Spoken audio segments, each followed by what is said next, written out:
Hello everyone and welcome to another episode of Draw Your Swords, an actual play D&D podcast played with comic artists and writers. I am Sandy, the Dungeon Master, and joining me are the normal crew and a special guest. Why don't you introduce yourself, special guest? Hi, I'm Gretz. I'm an illustrator and a comic artist, and I will be playing Zala, a Shatterkai Ranger. Hey, what's up? I'm Harry, and I'm playing Emlyn, the Halfling Rogue. Hi, I'm Holly. I'm playing Véda, the Fire Genasi Bard. Hi, I'm Lily. I'm playing Fig, the Furbog Druid, and it's time to get up to Snowgood. Stop! It's a December one! We're getting Christmassy. Guys, next game's one's really good. I prepared it weeks ago and I'm so excited. So thank you, Gretz, for joining us. For our first special guest. We want to have a numerous bunch of other artists and stuff on, but Gretz was top list. We've played with Gretz for a little while now and been part of numerous campaigns. So let us jump into it. After gathering intel on KMC and taking their kegs of gunpowder, you tried to track down the red man who stole the boat. After hours of racing down the banks, you found the boat empty. After investigating, you found no trace, except footprints heading back towards the town. You decided to return the boat to the rightful owner, which gained you a reward, which you turned down, and made your way to the inn. Véda had a strange dream involving dryads and strange glowing eyes telling her to control. Waking that morning, people seemed to treat Véda differently. Jean-Luc seemed to have a job for Véda, which involved getting rid of some bandits from a brothel called the Known World. After infiltrating with the help of Maddie, Fig and Emlyn took out the gang one by one, and after releasing one of the women that was locked up named Melara, she went on a rampage and killed the one leading this gang, with Melara asking Véda on a date, and her accepting. Véda went on a warpath towards Alexander and laid down the law, while also accepting a job to help a troll named Poppy. Okay, so yeah, what would you guys like to do? Veda's gonna pop back to the inn and check in on Maddie. As you guys are walking back to the inn, you notice that the clouds start graying over slightly. It seems that there's a storm coming in. And there seems to be a chill coming through. As you quickly rush into the Queen's Fall Square, into the Golden Grain Inn. It seems to be a bit busy in here for lunchtime meals, and you see Jean-Luc kind of looking expectingly. You see he tries to catch Emlyn over as you head in. Emlyn heads over. He hands you a letter with a wax seal onto it. It's a seal you're not too familiar with. It seems like Emlyn doesn't recognize it? No. Okay. I will let you know what it says. As it's okay. Does Jean-Luc say anything or mention? Jean-Luc says, a curious man came in to find you, I suppose. He's heard that you are staying here. Right, and you said I definitely was staying here. I said I knew you were around, yes, but I didn't say you were staying here. But oh, I'm sure that's fine. Yes. Mm-hmm. I feel like you like to be more secret than others, so I've seen the way that you're skulking around. I wouldn't call it skulking, I'm just not very tall. But thank you. I'll probably read that in private. It is fine. Curious though, but if you need any help, please let me know. I'm sure it's fine. I've got lots of different friends. Got a lot of correspondence to keep up on, see how everyone is. Also, goodbye. And Emlyn maybe hurries off with the letter. I don't know if you guys want to roll and see if you overheard. Well, I can hear everything ever. So was it hushed? I think it was hushed. Yeah, it was a bit hushed. Jean-Luc was kind of leaned forward. Yeah, maybe you guys were heading towards the room and Emlyn kind of head off. But okay, yeah, I'm gonna roll perception. Yeah, go for it. I rolled really badly. I rolled a 9. Sorry, was that a 2 plus 7? Yeah. Yes. Fig saw some horses outside, and he's kind of I'm gonna go talk to them. Oh, there's just food inside, and you're He's full, Really? sort of. No. Yeah. He wants to go Eating all talk the to food from the cafe we were just in. Um. While Emlyn was talking to Jean-Luc, Véda would have sort of snuck upstairs and peeped in to see if Maddie was still there and asleep. Yeah, Maddie's like passed out. You could see just like crumbs of food everywhere. You know, her hair's still a bit wet from her bath that she must have had. Yeah, she's kind of cleaned up a bit nicer, and she's just kind of passed out. It looks like a chihuahua on a giant bed. You know, she's just like covered in pillows and under the blanket. Okay. She'll just shut the door quietly and leave her to snooze. And she's gonna write a little note. What does the note say? She's gonna write a note for Malara saying that she's gonna be playing at the Golden Grain Inn that night. If she wants to come along and see her, or if she wants to come and meet after she's done. She's gonna, once Emlyn's done talking to Jean-Luc, go and give it to him to give to Maddie. Where do you read this letter, Emlyn? Or do you open it? Is there any like quiet corner of? Yeah, there's like a bunch of booths that are normally like for nobly people, but they don't seem to be there most of the time, and it's kind of like nice and compact, and especially for your size, like you're not going to be seen. Yeah.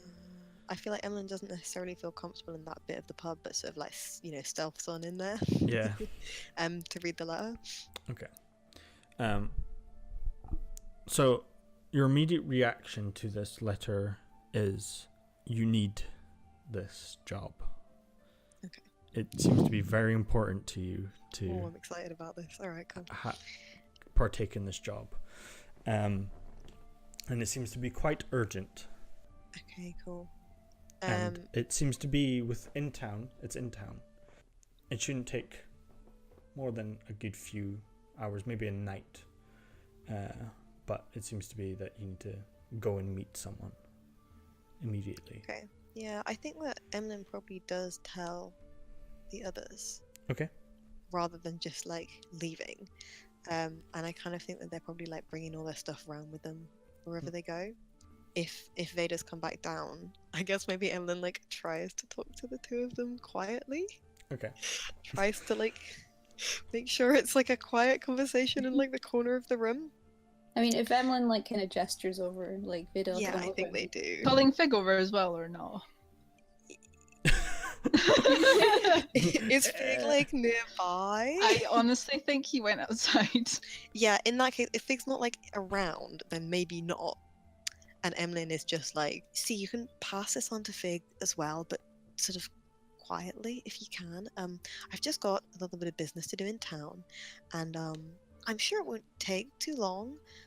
But if I'm not back by tomorrow night, then maybe meet me in the next town to the south. Are you sure it's not something you would rather have some company for? Oh no, it's some associates that I have known for a long time, and they don't really like bringing in extra. It's, you know, because I used to do a lot of trading, and they're very particular about who they trust on this kind of thing, and it's honestly really simple, and forget what I said about meeting in the next town. I'll just see you soon. Oh, okay, if you're sure. Yep. So to be honest, I think we will be in this town for a while because that's great. Is a whole mess. That honestly. I'm sure I will be as well, and won't need to suddenly move on for any reason. So Right. Well, if anything happens, I will leave a message with Jean-Luc, so maybe you do the same. yeah, great. Yeah, Okay. fine. It'll be fine. And Be safe. yeah, just tell Fig something simple. I'll be back tomorrow. Okay. Take care. I'll see you soon.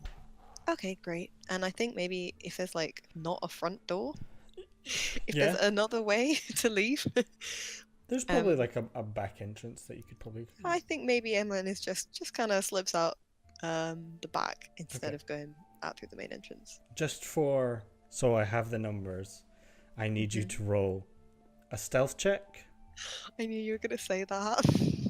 And I need you to roll an investigation check and a sleight of hand check. Okay, hold on. 16. Pretty good. It's okay, but that was my best one. Okay, what's the next one? Investigation. Investigation. Oh, That's an 18. 18's pretty good. Um, And now sleight of hand. 21. Oh, nice! 21. Okay, good. Okay, and we'll see what happens with I those was rolls. kind of hoping that would go really badly. But... Yeah, that could be interesting as well. Yeah. Well, we'll see how hard it was. Yeah. And Okay, cool. I think the next session we'll see what those numbers mean. Oh, I'm excited.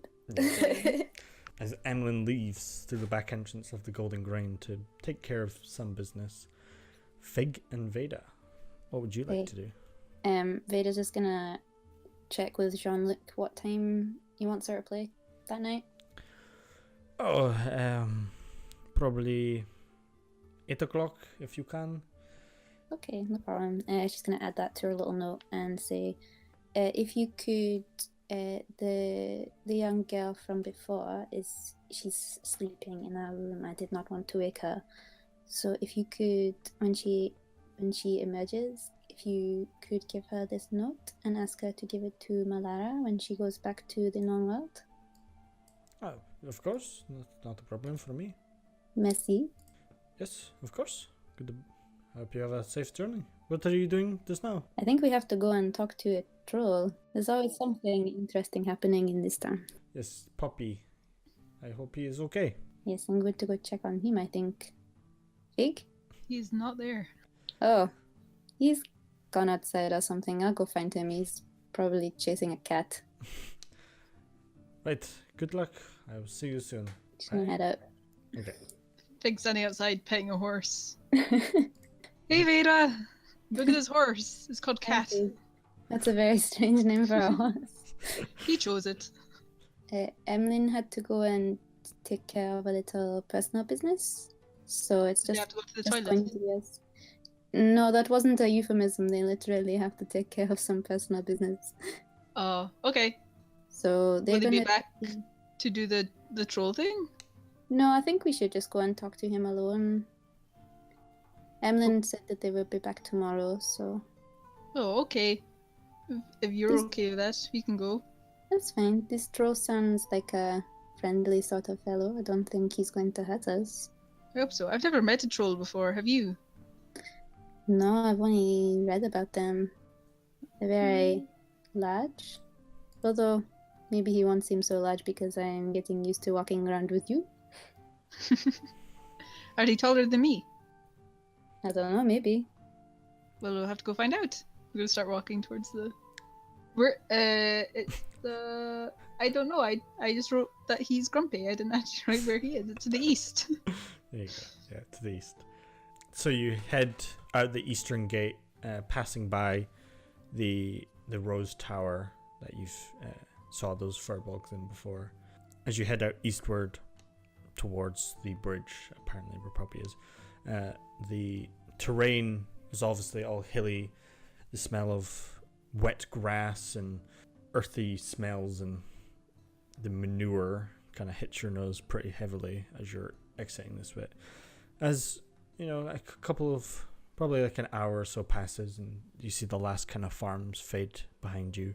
You start seeing more and more trees crop up over this hilly landscape. Can I make everyone roll perception for me? I like this place. 10. I'm rolling shit tonight. What the hell? This is the only good thing I have. 23. What? Not 20. Haha. Garbage. Okay. Fig's clearly distracted by something. Fig's Just very wants him- excited that he's outside. There's some rocks, trees, neat. It's smelling like it's about to rain. Yeah, God, this is all just so exciting. Actually, has it rained since he's been here? No, I don't think so. He knows something smells different, but he doesn't know what. It's smelling things now. He's smelling things. Just like walking my dog. You know, you start heading along the side of the river. It seems to be quite a nice walk. It seems to be easier to walk down. Véda, funnily enough, notices... Gretz, you want to introduce your character? Gasps. whereabouts does she see? So a you character? are currently sneaking in a bush, looking at another prey for your training. You see what you believe is an elf. You see like the long pointed ears, but the color's not quite right. You can see that her skin is sort of like marble. You see like a heavy, thick layer of face paint across her eyes. And you see she's mostly wearing very dark and black clothes, and her hair is sort of tied out of her face, and she's got shaved sides to her head. And yeah, you can see she's like stalking something. She's got her bow out. But it looks to be made out of wood. When the light hits it, it shines multiple different colors.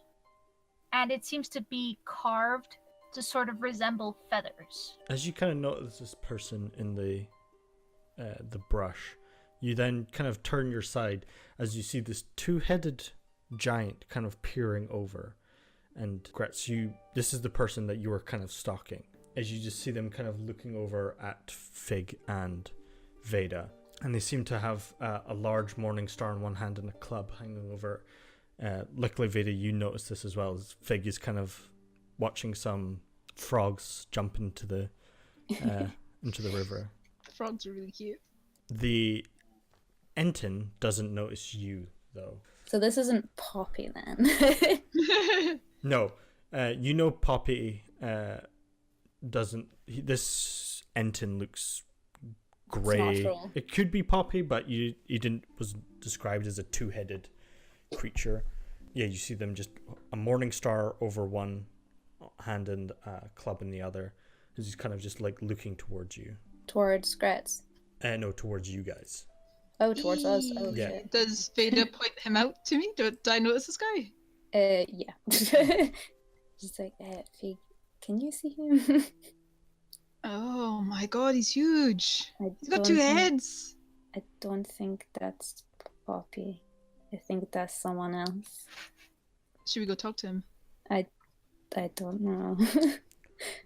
You hear Zala, the two heads speaking, and you say, "I think they see us." "Yeah, you think? Stupid big head gets in the way.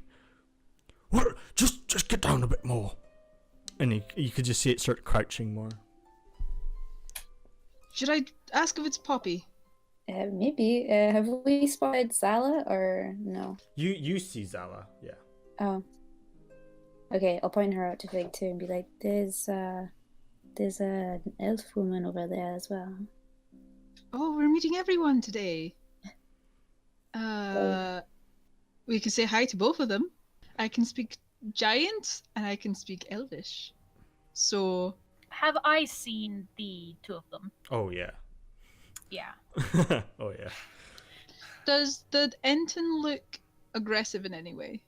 He looks like he's trying to use an ambush. You could definitely see this. Like he's hiding behind a rock with his weapons ready. He seems to be waiting to jump out at someone. I'm going to do what's it called, symbiotic entity, Okay. and I just like pop with loads of little sort of fairy lights. You hear the Enton. He gets up and he's going to start running at you. Oh, For a surprise round, Zala, you can go first because the Enton doesn't see you. So I'm going to fire an arrow. Go for it. Oh! Ooh, nat 20. Oh, straight out of the gate, Nice. a Nice. 29. Wow, babe. 14 for my first shot. And Two shots. for yes. the first round. Yeah. Damn. 23 to damage. hit for the second, and then 4 damage. Nice. Yeah. As you see, Véda, as you're kind of getting prepped as this Enton begins to get up, 2 arrows from the elf and it hits both of them, both in the neck, and you can see it like protruding out the back, and it starts coughing up blood to the side.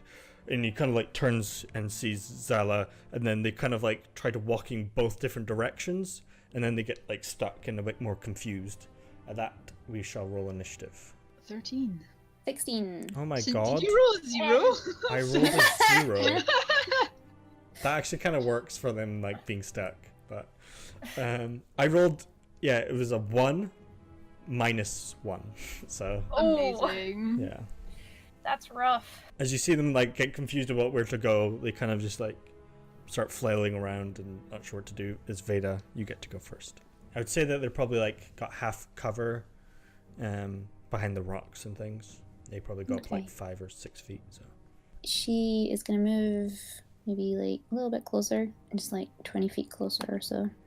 And she's gonna cast Dissonant Whispers. ooh, nice. Sick. Nice. I've always wanted to use that spell. Ooh, DC 13 Wisdom save. And if it fails, it's 12 psychic damage. Holy Oh, damn. heck. Ooh. 10. It's a fail. Nice. So they take On a failed save, it takes 3d6 psychic damage and must immediately use its reaction to move as far away from you as its speed allows. Oh my god. Jesus Christ. Okay. Nice. Amazing. Because he sees you come up that way, he doesn't want to continue running, he's going to go up behind here. That's uncomfortably close to me. Yeah. So he starts charging, he kind of like bumps into the rock to the side, kind of stumbles forward. As you just see him start holding his head, his blood starts coming out of both of their heads. You can just hear like creepy, like, you're gonna die. Just like hundreds of voices there, like, So you're gonna creepy. die. Nice. Okay. Half Anything of else you want them to do? are speaking in Sasanian. Oh yeah. Just to make it extra creepy. Yeah. We don't know this language. Run away. Is there anything else you would like to do? I think she'll just use the rest of her movement to move a little bit closer to where he went. Fig. Okay. I'm gonna try to run towards him via the river, watching Okay. the frogs as I go. Mm-hmm. So I'm gonna move my full 30 feet. I'm just gonna yell in giant, "Hey, are you Poppy?" Replies in giant. No. Okay, and I'm just gonna raise up my hand and make a sort of grasping motion in the air and do chill touch. So a big spectral hand comes out and like grabs them from the floor. Okay, nice. We're getting real spooky in here today, guys. Yeah. It got 14. dark. 14. Is that hit? Yeah, that hits. Yes! 5 necrotic damage. Nice. And he can't heal. I don't think he can heal anyway, but he can't. You Even if he never wanted know. to.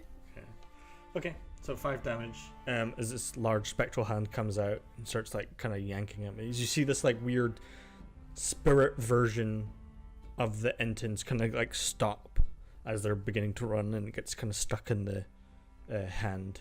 He can't seem to move. Anything else you want to do, Fig? No, that's all I can do just now. Zala, what would you like to do? This ending just charged forward.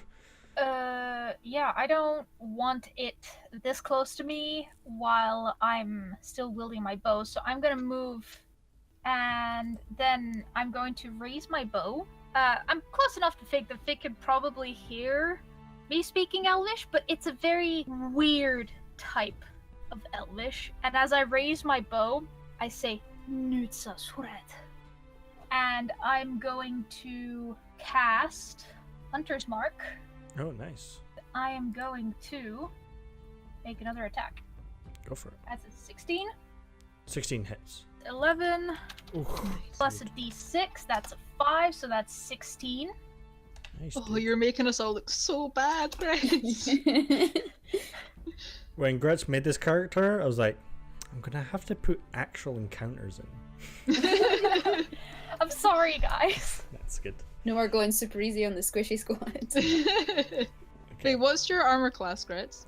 I have 16 armor class. Oh, she's better than us in that way as well. Yep.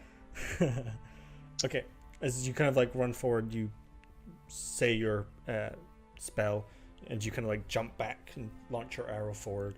It seems to strike him. What does the spell look like? So, I envision that my Hunter's Mark sort of like, first it grabs into the arrow, Okay. and it sort of gives off this black smoke as the arrow like flies, and as it hits, into the Enten, it kind of envelops. So there's like this miasma now coming off the Enten as Hunter's Mark is now on him. Nice. As the Enting now just full of spooky shit. You know, spectral hands are hitting him. He's covered in dark smoke and people are yelling in his ear. So he comes bounding over this area towards Zala. Battle axe and Morningstar in hand. And he's going to bring them all towards you. Oh boy. Yeah, here we go. 15, miss. Nice. As you would have killed all of us. As you don't really move, you just kind of like fade a bit into the smoke as the axe slams down into you. The Morningstar comes up, and 14 also misses. You kind of like jump up onto the Morningstar and then kind of jump off. Just no effect to you. Véda. Okay. Seeing that he's gone the opposite way around all these trees that Véda had started to move, she's gonna move back the other way and then take a shot at him with her hand crossbow. Nice. 7. 7. As you see this new person, Zala, just being a fucking complete badass, you just kind of like freeze up and you kind of accidentally shoot off, and it just feels goes suddenly inadequate. And it just shoots off to the side. I'm just joking. Véda never feels inadequate. Okay. Anything else you want to do? Give some bardic inspiration to Zala. Okay. What do you Pretty say? confident she's on our side at this point. Yeah. Is there anything you say? What'd you say? That thing can't even touch you. You're too wonderful. Kill it. Nice. Oh. Big. Do I see how far this thing's reach looks? It looks like it needed to get right up close to attack. Okay. Well, I'm gonna stand right here then, 10 feet away from it. Yeah. I'm gonna run up. Zala the cheers like doof doof doof doof behind her. As I run, I am going to make a big ice shard grow out of my hand, and I'm gonna fling it at it. Yeah. And cast Ice Knife. Okay. But like at its head, so it's too tall to hit any one of its 5 foot radius around it. Okay. Can I do that? Sure. Sweet trick shot. So that's a 18 to hit. Yep, that hits. So I hit for 7 damage. And then I am also going to, as I throw it, I throw a bunch of my spores at it as well. Okay. So that's an extra 6 points of damage. And then it has to make the dex save, or it takes the 6 Oh, cold damage. yeah, or it takes half, I believe. And Oh, bitch. Yeah, so... Yep, so he takes 4 damage. Well, it takes 10 damage in total. Damn, Ice Knife is a 1d10 and I rolled a 1. That is shocking. And then I rolled a 1 for the 6 as well. Yeah, it's 2d6 and you rolled a 6. That was so It's a bad. really bad ice knife. Yikes. It's a new spell, so... Yeah, I'm getting used to it. As you launched your spores forward. Zala. She's gonna, with one swoop, put her bow around her body, and then she's going to use Blessing of the Raven Queen. Shit. And she's going to teleport to the other side of him. She sort of poofs into this black smoke, and it like quickly like goes around the giant, and she rematerializes, but she's not fully material yet. So you see like all this sort of black whitish smoke come off her body, and she's going to make a stab. Oh, crit! Another crit! What is this? Holy shit. Oh. I can't even So roll that's- higher than a 1 on Ice Knife, and you're getting like 3 crits. Nice. Yeah. I only rolled a 2 on the main damage dice, though. So that is 11, a d6 for Hunter's Mark. That's an extra 3, so that's 14 damage. Holy And shit. I say, turn around. Your enemy is me. Yeah, he just lets this guy like "Ugh!" all freaked out as this kind of like you're disappearing, materializing in different places.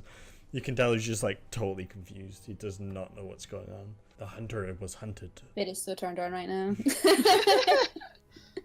The Enton, I think he is going to turn around and just swing wildly with his battle axe and Morningstar.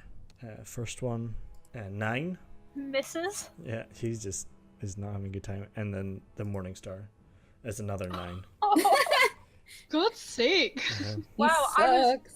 I was expecting to get hit, which is why I teleported, because I have resistance against damage right now. That was 2 2s in a row.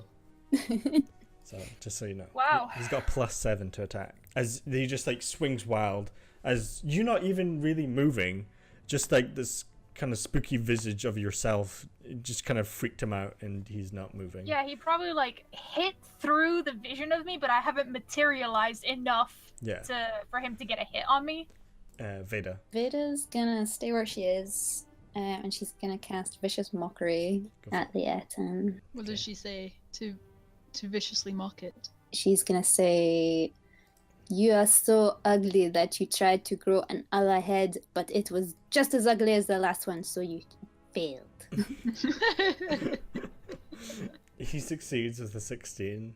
Damn. Wisdom save. He's like, "That's not how Ettens work."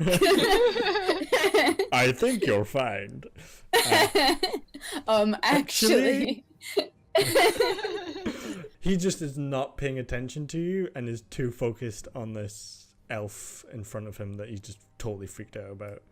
That everything else is just like mush. And you can see from your last attack that his ears are probably bleeding from the dissonant whispers. Anything else you'd like to do?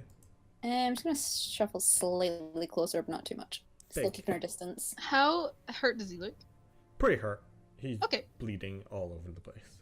I'm gonna step forward so I'm flanking him with Zala. Yeah. And I'm gonna raise my now mushroomy staff and give him a good crack between the neck. Okay. Oh, nice. 20. 20 hits. Okay, so that's 5 bludgeoning and 6 poison, and then an extra 6 for some extra spore damage. Okay, nice. So that's a total of 17. Okay, Nice. how do you want to kill it? Hey, I'm just gonna so I'll crack between its 2 heads, breaking its shoulders, and then give an extra crack to in between its back, so it bamps its lungs, because it's got double lungs there. So I'm just gonna wind it so hard that it just collapses double lungs. So yeah, you smack in the middle, crack it on the back, and it just starts, and it just kind of like falls into the river and then just collapses.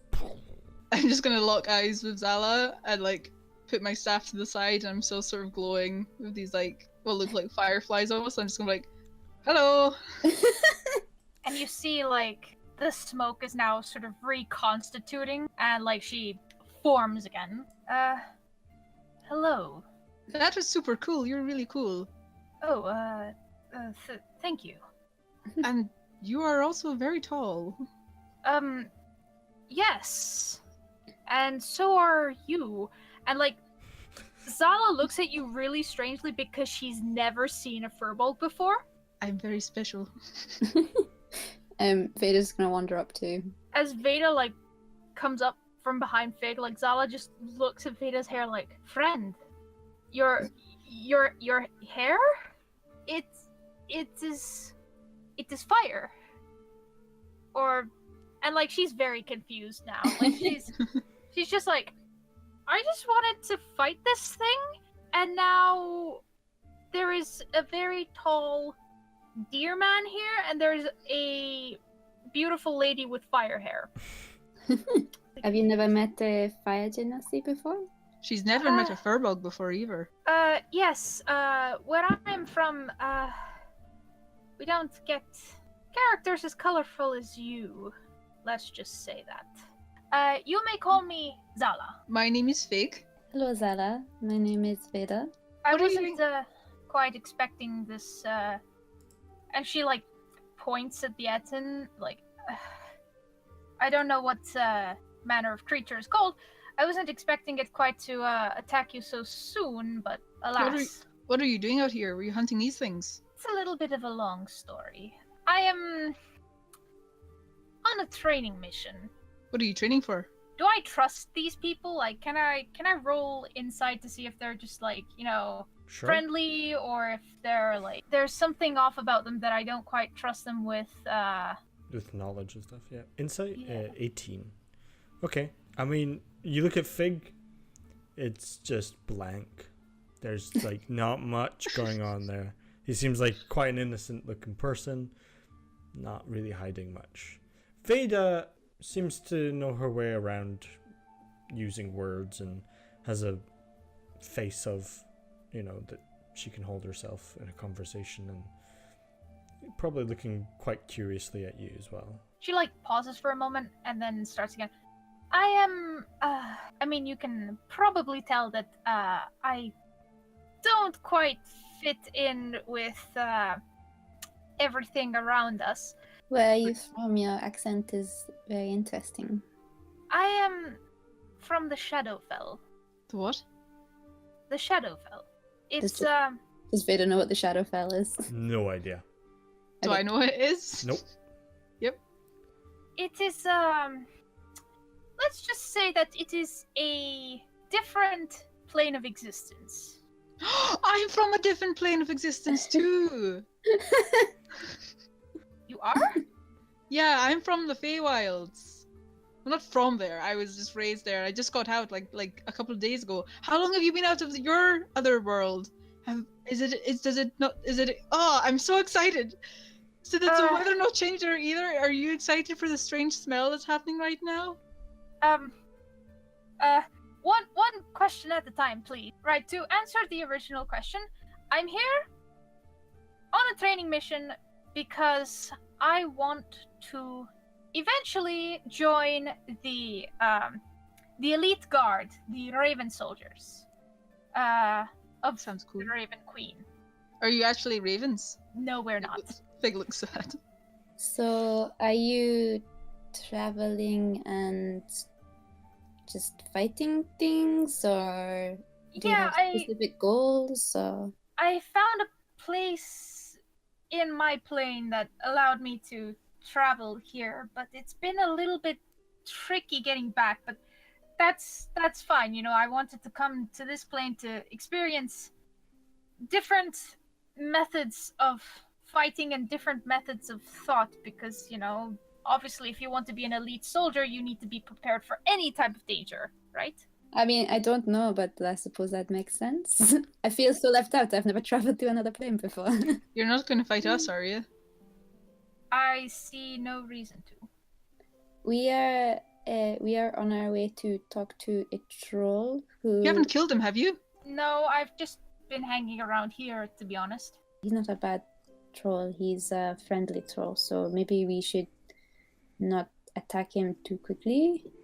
I don't know what the troll is. Okay, well, don't attack anything yet, if you are sticking with us. He's big and red, right? I don't know what color he is. What is red?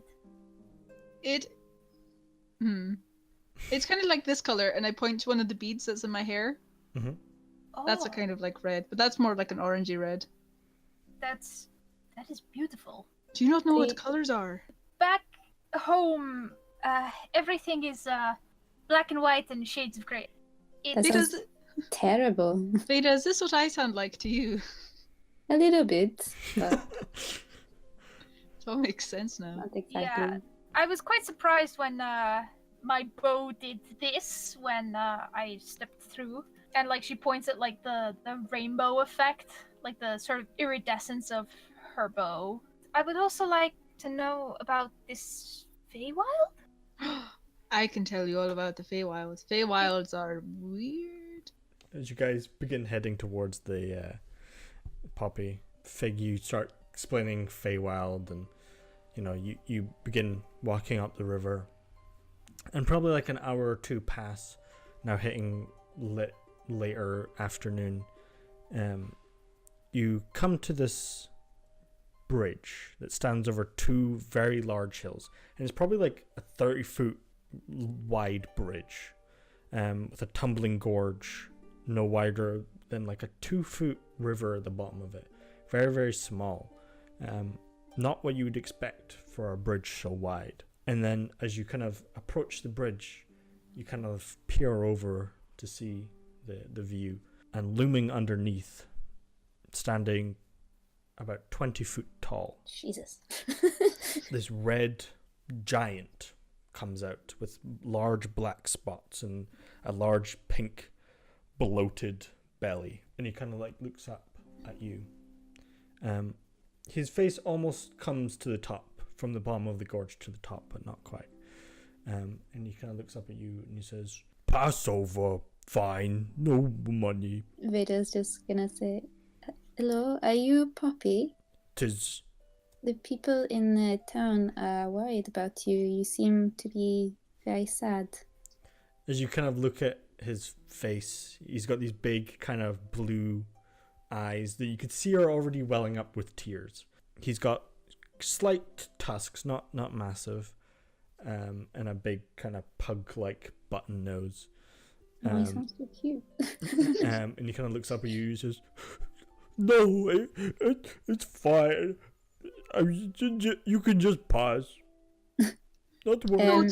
Tell us about it. What's wrong? And he points down to the river and he says, "It's so small. What, the river's small? 'Tis supposed to be wide. Now gone. When did it change? Probably a month. Not sure." Which way does the water flow? It heads up northward. We're heading east, so it's north-south. It's intersecting with the river that you were following up. Did that river look small? It's smaller, but not like super tiny. There's obviously like a branching path. But was there like, could you see a change in like the banks? Oh, probably, yeah. But not as majorly. There seem to be like other sections of it where this has like a steadier stream. The one you were walking up. This one's very small. Would you like us to see if we can find out what the problem is? If you has time, most people just pass over. We don't want you to be sad, so we'll see what we can do, okay? Oh, okay. Would you mind giving us a lift down? Of course. And he puts out his hand, and he kind of like leans towards you to, put you on his shoulder a bit and put you down to the bottom of the gorge. If everyone welcomes the climb down. Yeah, you see that the water level should be probably above Veda's head. It should be a very, very big, deep river. But it's about 2 foot wide and no deeper than up to Veda's shin. It's pretty low. And you can see all the eroded earth each side of the embankment. And you could tell like this river's been flowing pretty heavily for a long time. And the bridge looks very old. You can see like the water erosion across the stones at the bottom, and like a lot of now dead plant life. What would you guys like to do? Shall we just start following the river up? See if we Yeah. can figure out what's happening. I'll turn to Poppy. Does he speak giant? You don't know. I'll say Poppy and giant. And when you say Poppy in giant, it comes out very different to Poppy. It's you could see that he hasn't heard that word in a long time. And he says, "Oh, in giant. Yes?" We'll help you find out what's wrong with your river, and thank you for letting us pass on the bridge. And I'm gonna give him a gold. Yeah, he takes it. Obviously, the gold's very small in his hands. And he says, "Oh, fuck you." And he goes back into the darkness of the cave. And you hear a chinch. Okay. Come on, guys, let's go find out what's making this river so low. Surely this is some fish's habitats. This is awful. Gonna start heading up the river. Okay. As you begin heading up the river, a mist starts crawling in. And it just seems to become almost out of nowhere, this mist. And it just starts to get oddly thick. You started noticing that the hills kind of come down to a more flatter land. The trees start coming up all around you. Who's leading this? What's the kind of walking order? I think Fig's kind of in the front. Okay. Veda will be in the middle. Yeah, I'll pick up at the back. Okay. By the way, Sandy, have we had technically a long rest walking here or not? A long rest? Short rest, sorry. No, you haven't. Because you've been walking, you haven't had a short rest. What about his nice, gentle walking? You have to sit down and have a break. You can do that if you wish. It's fine. Okay. So, Fig, can I make you make a perception check, please? Yeah. Come on, perception. 9! What is this? I'm a +7! I rolled higher out of 10. Yeah, Bullshit. you just begin noticing that there's... I'm excited by the fog. I haven't seen fog. Yeah, and it's Yeah. super thick, and that's why it's probably messing with your vision. And, you know, you're seeing frogs jumping around into the river and stuff. They seem to be having a good time. I'm happy for them. Now, more marshy kind of land. You begin pushing forward. You notice that the hills, you know, they're smaller than the hills that you're used to. They look kind of just oddly placed. It seems to be like flat land, then a mound of dirt, and then it just goes down to flat land and a mound of dirt. Is this Edinburgh? Is this dead bodies? It kind of looks like Edinburgh in that sense. As we're like thick in this fog, I'd like to use up one of my spell slots to cast Primeval Awareness. Okay. And look for undead. Okay. And yeah, this is like marshy stuff, right? This isn't like a forest. Yeah, there are trees around you, but they're pushed way further back. So it's kind of like a clearing where the river should be, but the ground is all marshy, and there's like this fog kind of like pouring in. But again, there's these like mounds that would have been covered by the water, but they're just kind of like slowly creeped over with like thick moss and various bits as you kind of primeval aware, open your senses to the surroundings. I can sense their presence for a mile around me. Yeah. And unless this is a forest, in which case I would be able to get 6 miles. Yeah, I would count it as a forest. Okay, it's not. I wouldn't call it marshlands. It's definitely a forest. So 6 miles. 6 miles radius. Yeah. Undead. Nice. Damn. As you begin walking, you notice that Fig's just kind of like looking at some frogs playing with the mist. You kind of stop for a minute and just, if it was a sonar, you would just see hundreds, if not thousands, of undead surrounding you. Right. Oh, no thanks. Oh no. As you kind of like turn to look at mounds, you start seeing. It is Edinburgh. You start seeing some ground shift. You feel under the ground, there's just littered, and they're all moving, and you can just feel this unease, like tingling up your spine, of just undead. Do not like it. Do you tell the rest of the group? Okay, like you start hearing her go like, oh hey, like nope in Elven. Oh, do I understand this? It sounds a bit odd, yeah. Yeah, it's really, really weird. I'm gonna like stop and hold my staff to my chest and be like, Santa, what's wrong? And like as she lifts her gaze up to you, like her eyes are clouded over black. Oh. And like as the sort of minute comes to a close of the awareness thing, it's like, remember how I said that my thing that I want to do is exterminate the undead for the Raven Queen? Yeah. Well, I have this thing that I can do where I can sort of expand my senses and search for specific types of beings. And I just did that for the undead because, you know, this is spooky fog. And just, there is so many undead. Like, I'm not talking about like maybe 20 or 30. No, I'm talking about thousands. Oh, that doesn't sound so good. As you kind of sit and start trying to look around Fig, you notice that these mounds start moving. And they start pushing out, and you just see almost like World War Z style, just a swarm of skeletal bone just pouring out of each of these mounds. They all kind of like tumble forward, and they all start getting up, all forming some sort of arcane dark energy. Seems to draw their bones to fit each other as you see their like heads pop, all different sizes and shapes, all wielding bows and axes long missed, some still with more flesh than others. some with nicer, different weapons, they all just kind of stop, and you can still feel all this rumbling underneath you, as it all seems to be now reacting to something, as they all start slowly moving towards you.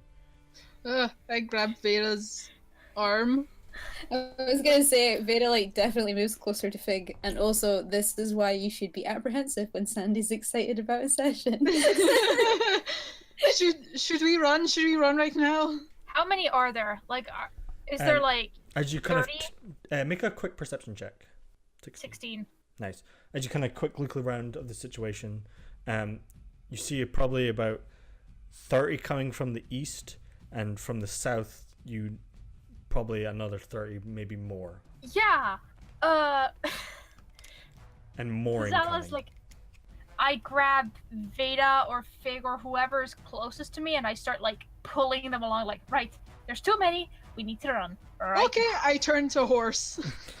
Oh shit. Okay, and is this the big horse? Yeah, big Shire horse. Yeah, I help Véda on. Oh, I yell "get on" before I turn to horse. I was like, "Get on!" Just. Okay. So you guys hop onto the horse, Oh. and you start galloping. I fucking book it. Okay. Fig, I need you to make a survival Get my check. horse sheet up. Oh, do I use my horse sheet for that, or do I use my sheet? I think that's wisdom, so it's me. Yeah, it's you. 18. Nice. My horsey feeties, I will make my way for the horse. As you just start running eastward, and this mist just getting thicker and thicker and thicker, as you're running through it, and you start just seeing more of these weird little mounds, even in deep into the forest, that shouldn't be there. They just start exploding these skeletons all around you. Some standing, bigger than Fig, about 12 foot tall, with large horns and grey axes. And they all start trudging towards you. Some on the back of horses, actually chasing after you. As they all just start swarming around you. As Fig, you notice that there seems to be a stop in the way and a gorge. It seems like it's been split open either by skeletons coming out or some sort of other formation, as you quickly jump over this, easily enough avoiding it, as you begin running deeper and deeper. As skeletal horses are chasing us, I'd probably take a few shots. Oh, sure, yeah. Go Try to get rid of them. Sure, yeah. Roll attacks. 25. Nice. That's 9. Okay, as you kind of turn backwards with your bow, and you start launching these arrows towards the horses, just hitting the joints of whatever arcane magic is keeping them together, and you're able to take out a bunch of horses as they just clatter to the ground, and you see other ones just start tumbling over them. Véda, is there anything that you're doing? If Zala's turning around and firing with her longbow, I think Véda might take a couple of shots with her hand crossbow. Okay, sweet. Roll to see the attack. 17. Okay, and roll damage. 4. Okay, a bit harder from the front, as it's kind of rocking up and down a little bit more. You're not really used to shooting on the back of this. As you just shoot your hand crossbow, reload it a couple times, you hit a good couple of skeletons that are actually coming to the side. One kind of gets up close and you shoot it away, leaving the skull fractured and splintered all across the floor. Fig, I need you to make an athletics check. 11. Okay. As you're kind of you're quite stressed out by this as you're kind of running forward. Your legs are not riding up high enough, and you're kind of getting a bit lazy with your feet, and you're kind of getting more exhausted as you kind of lower your head slightly, and you actually trip up on a log that you didn't see because of the mist, and you all take a spill to the side. I need Véda and Zala to make dexterity saving throws. 11. Okay. I rolled a 4 on that. 9. Oof. I thought this was gonna be a fun episode, Sandy. So stressed. I'm sorry. As everyone tumbles to the ground, everyone taking 6 damage. As y'all spin out onto the ground, mud splurts up of you. Luckily, you've been attacking them as they've been coming, so there's not many around you at this point. What would you like to do? But you can see them, they're closing in quick. Still my horse form. Yeah. So I'm gonna try get up. Yeah, I'm gonna get up. I'm trying to help Véda back onto the horse. Zala, are you leading them somewhere, or are you just hoping Fig will find something? If there's gonna be a survival check being made, I want to assist Fig. Cool. So as you kind of like hop back on, you start launching arrows again, trying to fend them away. Okay. Fig, make another survival check for me. With advantage? Yeah, with advantage.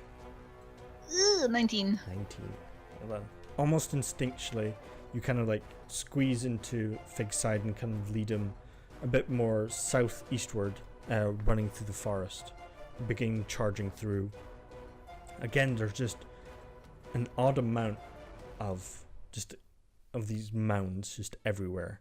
As you begin to see in the distance, almost like a beacon, a little firelight seems to be in front of you. As you charge on forward, you dash through this thick fog, and your face kind of comes into almost a clearing of this fog. And there you see in front of you a small elderly dwarf lady sitting on a porch with a long grey beard, sitting on a wooden rocking chair with an idyllic thatched cottage. You see a small vegetable garden and the sound of restless chickens coming from a barn that you can see off to the side. And she says, "What do you want?" I like veer back because I'm like, whoa, fuck. Calm down. And like, here, we are safe here. Oh my, hi, Hamdella. Hello, it's me again. Oh, what do you want? There's thousands. As you see at that point, as you hit, you see all the skeletons catch up with you, and they seem to bounce off of this invisible wall surrounding this cottage. Almost the mist can't even pierce through, and it seems to be eking up the side. And she says, "Yes? So?"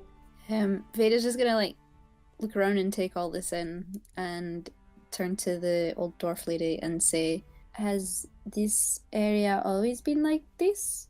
No. I made it this way.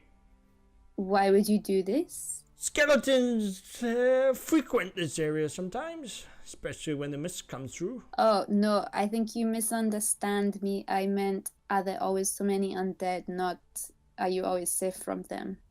Oh, not always this many. I don't sit and Anywhere count near them. this many? This is a lot. It is? What do you want? Is there any like water nearby? There's probably like a little drinking thing for cows or... I'ma go to that. Okay. But when did this start, all of these skeletons? Well, the mist has been coming 300 years now, I'd say.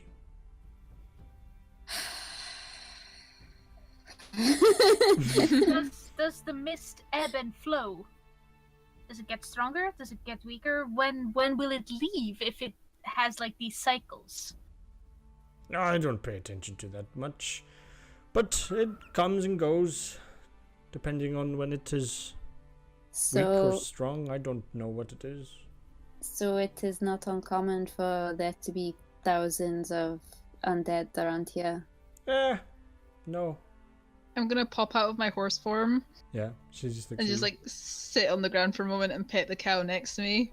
Okay. Like, oh, do you mind if we stay here for just a bit while we catch our breath and these guys can go away? Yeah, you just see that this whole farm, there's just skeletons. Véda, you notice that some are wearing Zundarian Empire clothing, others Zisan clothing. They're being like all tattered and ripped, perhaps from the war, and they all just kind of seem to surround this area. Himdala says, "So on your way. I don't want you around here." Yeah, well, we're currently, sort of surrounded. If we step off this sacred ground, we will probably be joining their ranks, for lack of a better term. Can we stay here for like maybe half an hour, try to figure out the plan of action, and Make not die? Make Maybe? a persuasion check. Oh no. Oh no. Oh no! 10. I have a -1 to charisma. She kind of like takes a big inhale of her pipe and I suppose. What do you want though? Do you want a place? You want to come in? No, that's stupid. Just wait out here. It's better out here anyway, and I pet the cows. Did you cast this magic that keeps them at bay, or was this just here? No, it was the cow, old Magnificent himself. Which one? And her face is just really deadpan, just like. Of course. This it was one's pretty me. magnificent. Véda hates this lady. You're a magic cow, aren't you? I can tell. The cow understands me saying this to it, by the way. Yeah, it does. Well, I don't know what you want from me. We'll just hang around in your front yard. Is that what's... Yeah, front yard. Yeah. Okay. And she gets up and then walks in the house. Are we What? taking And the a curtains a closed. short rest? Yeah, Yeah, can we take you a can. short rest? I was going to say, how's everybody doing for hit points? Fine. I'm Okay. at 25. I'm fine. Okay, Thanks. cool. You can spend hit dice if you so wish to put yourself up. Yeah, I'll do that. Actually, I How was many gonna hit say, points like- do you usually have, Grits? 31. What? I can do Song of Rest if anybody wants extra. No, I'm fine. I'm totally fine. I haven't been hit. Okay. But take- you did trip.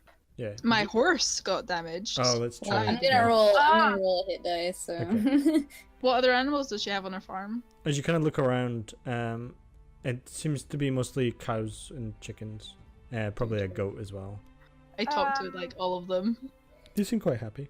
I want to make like an intelligence check of some kind. What the heck is going on? Like, is this some kind of burial ground? Is it like an old war zone? Do you want Véda to roll that and you assist? Because Veda's got Smart. more intelligence. Yeah, please. I have a +0 to intelligence. Yeah, Veda's got +4 to investigation. So. Yeah. So, because I have advantage because it's my favorite enemy that I'm trying to like investigate, but she knows more about the area and like obviously the tabards and everything. Mm-hmm. Sure. Yeah, just make a straight intelligence check, Véda. 22.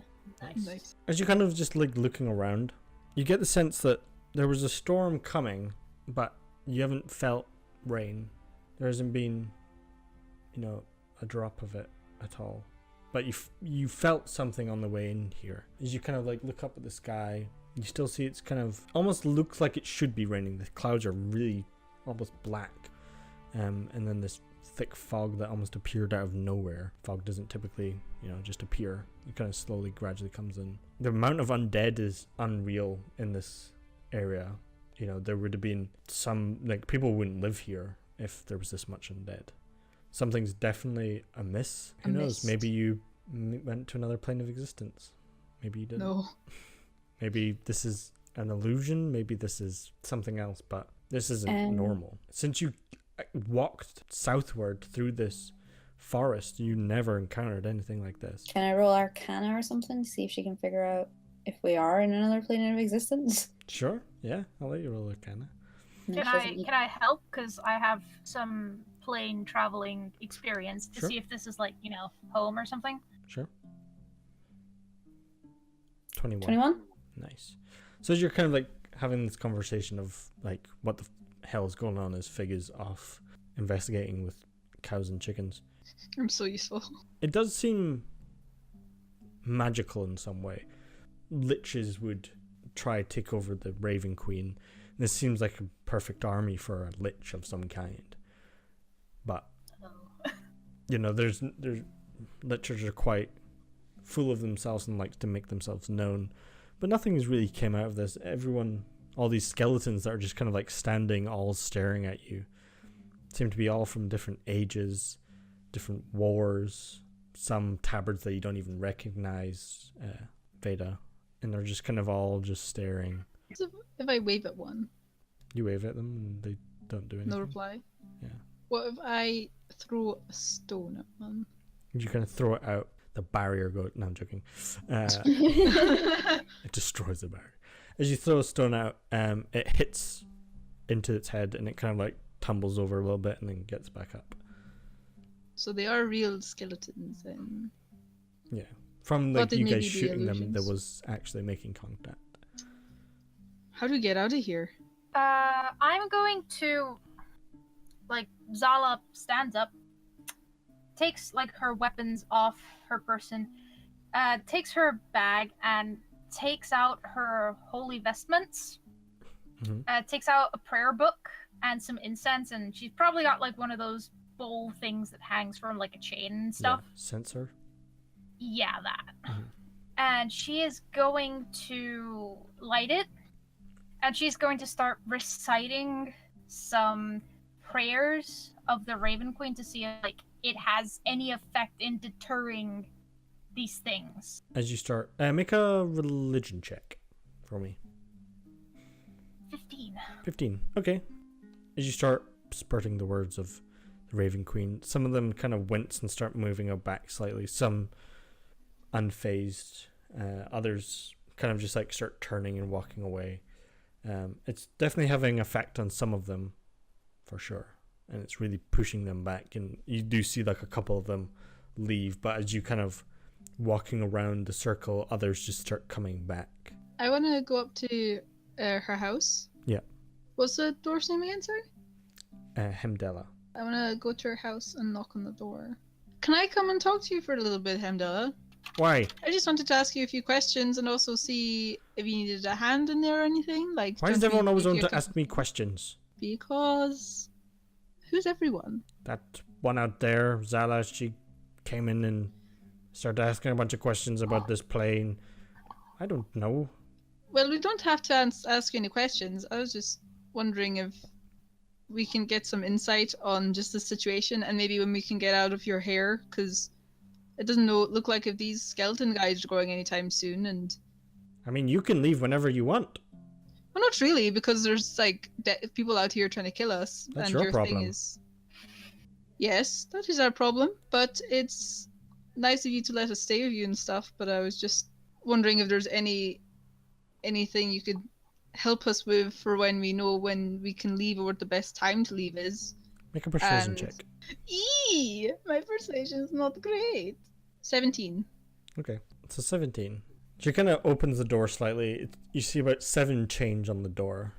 And she kind of like looks up at you with this long beard that like curls under her feet. And she looks up and says, what do you want to know? Well, I was wondering, how do you do this magic that keeps them away? The Raven Queen gives me stuff. Also, you're the same as Zala?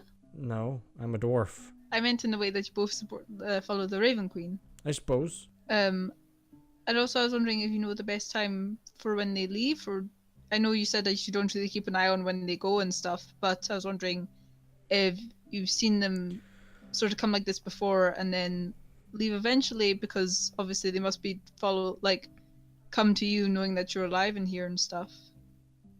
If they followed us here. Are you really having that much trouble with them? I have never seen a living skeleton before. This is kind of the first time I've really been in a forest like this before as well, and this fog is really cool. And she closes the door in your face, and you hear, and she opens the door. You see her, she can't be bigger than 4 foot, armed. She's half my size. Yeah. Oh no. Armed with a broom. Can I even see through her door? Am I way No, it's a normal sized door. It's like normal sized doors. I'm still creeping down. Yeah, it's probably like 6.5 foot, tall. Okay, well, I'll still it's be a big door, bending down to look at her. Yeah. Too big. She comes walking out, armed with a broom, and she waddles over to the skeletons, and she starts hitting them through the wall with the broom, and she starts shooing them away. As she hits into them, almost like smudging a painting with a big brush, she almost smudges them away, like they just kind of evaporate. And she goes, "Go on, shoot!" And she just goes around her farm, and she just kind of starts smacking them away, and they just slowly not walk away or dissipate, but almost just smudge in your vision. Are they not real? Zala's standing there with her sensor in her little book, like, what the fuck? You have much to learn, Zala. Never in my 430 years of life have I seen anything like this. Well, the Raven Queen has many enemies. And this is why you came here, right? Himdela, that was super cool. Yeah, yes, absolutely. Would my sword work like that, or is that the special broom? Nope, just a broom. And she throws it to the ground and it just clinks away like a normal broom. She says, it's just tricks. They trick you. You were running, feared for your life. You fought. You probably hit a couple of them. But they knew you would do this, you see. They knew this. Who's they? They know. They know. They're watching, always. They know who they are. They can't get in here, though. So, you are safe for now. But...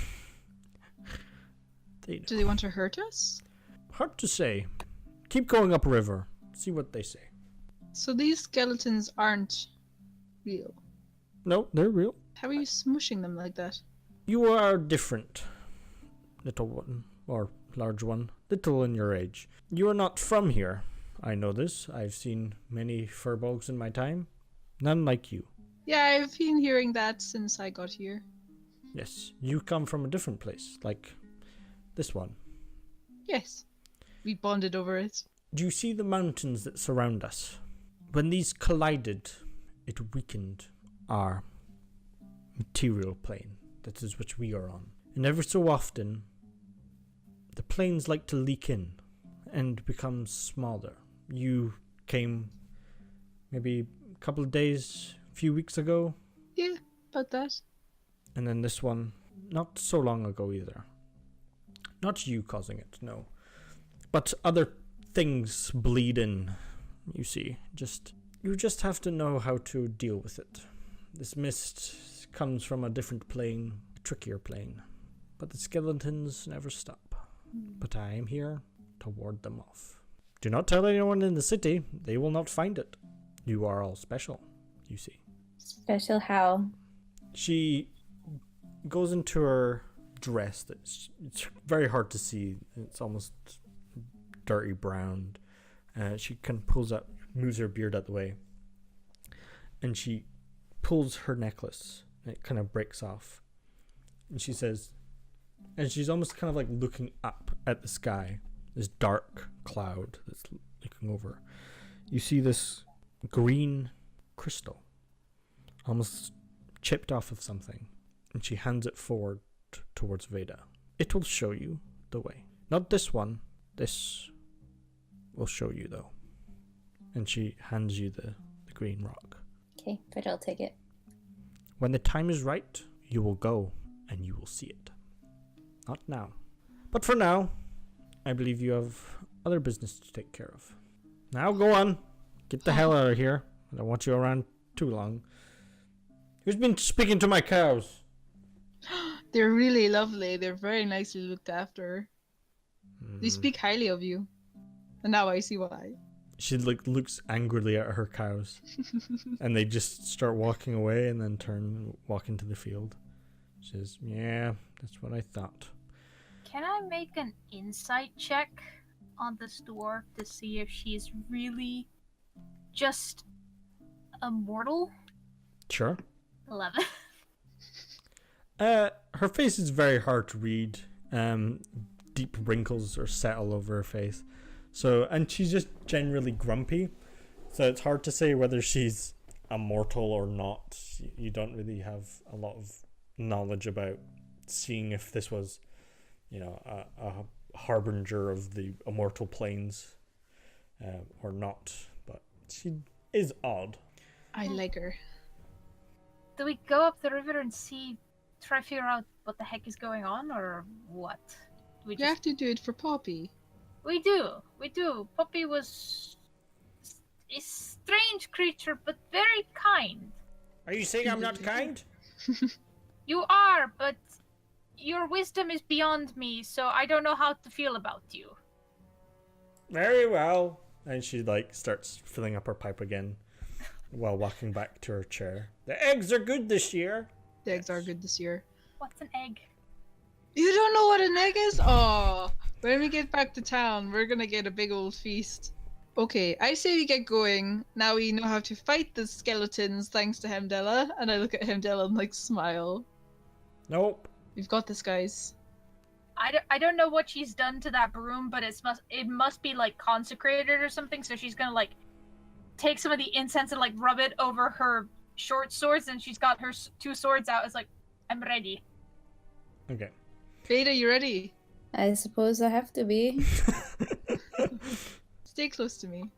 As you, weapons drawn, leave this consecrated ground that you know which is safe, begin heading back towards the river, slowly walking through. What's the marching order? Fig will be up front. Okay. He's got his staff clenched to his chest. Fiddle stick in the middle, I think. Okay. Yeah, and then Zala's at the back, walking backwards slowly with her 2 weapons out, looking as far as she can through this awful, awful fog. Yeah. As you stick very, very close to each other, you do see these mounds now exploded outward. You see a couple of bones just unmoving as you slowly walk your way through. You eventually find your way back to the river, but the river just becomes extremely hard to see, and it just becomes thick and thicker. You feel like you're maybe getting to the root of it. You've probably been traveling, it's very hard to say with the dark clouds over the top, but maybe an hour or so, just all tensed up, weapons drawn. And as you push through the fog, the sound of croaking becomes louder, and the smell of decaying vegetation. Fig, you kind of remember seeing the frogs before. You're so obsessed with frogs and me this episode.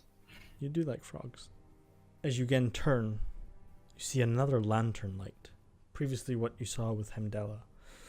And in the distance, it seems just to be approaching you, and a voice beckons out to you. Get off the road and onto the sidewalk. You're going to cause a traffic jam. And as the fog almost clears out the way, you see in the back of a giant saddled toad mounted with a torch sits 2 frog-like people, one wearing a very lavish red and black, almost Victorian-style ball gown, and the other a tweed suit with waistcoat with a matching flat cap. Both with outfits have patchwork of burlap and other materials that really don't match. And the fog slowly creeps away back into the lake, of which the river seems to appear into. And it seems to be about 60 feet away from you. And it just seems that the river is now behind a dam. As your eyes adjust to your surroundings, you look around this now lake with the numerous wooden houses and shops. All the wood seems to be rotting away, and around this very swampy looking lake where you see little toadstools and reeds and everything all piled up, and it seems to be like a thick layer of algae on top of it. You now see that there are multiple frogs mounted on larger toads, all seemingly heading in the similar direction towards a large, almost massive in comparison, crooked tower. The stonework is all covered in moss and is held up by various wooden support beams, and the frog people seem to be parking their other toads in front of this house and heading inside. What would you like to do? Get off the side. think Get onto the Véda's just a little bit sidewalk. like, okay, which one of you slipped me silk route? I'm gonna get onto the sidewalk because I remember what happened last time when I got hit by a horse. Yeah, as you hop up onto the side, you see this massive lake. You see where it's slowly leaking in over from the mountains. It must be this river now, lake, that there's a large dam blocking it from passing any further. Guess that's what's causing the river to get small. What the fuck is going on? Maybe we should talk to whoever is in charge here?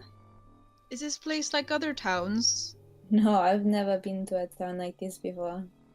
As you see one frog man wearing bracers and an open white collared shirt, again with like patchworks and kind of dungaree type things. He kind of seems to be hopping forward, chasing after her, and he kind of like looks up at you. They're standing no higher than 2 foot tall, and he says, "Anything I can help you with?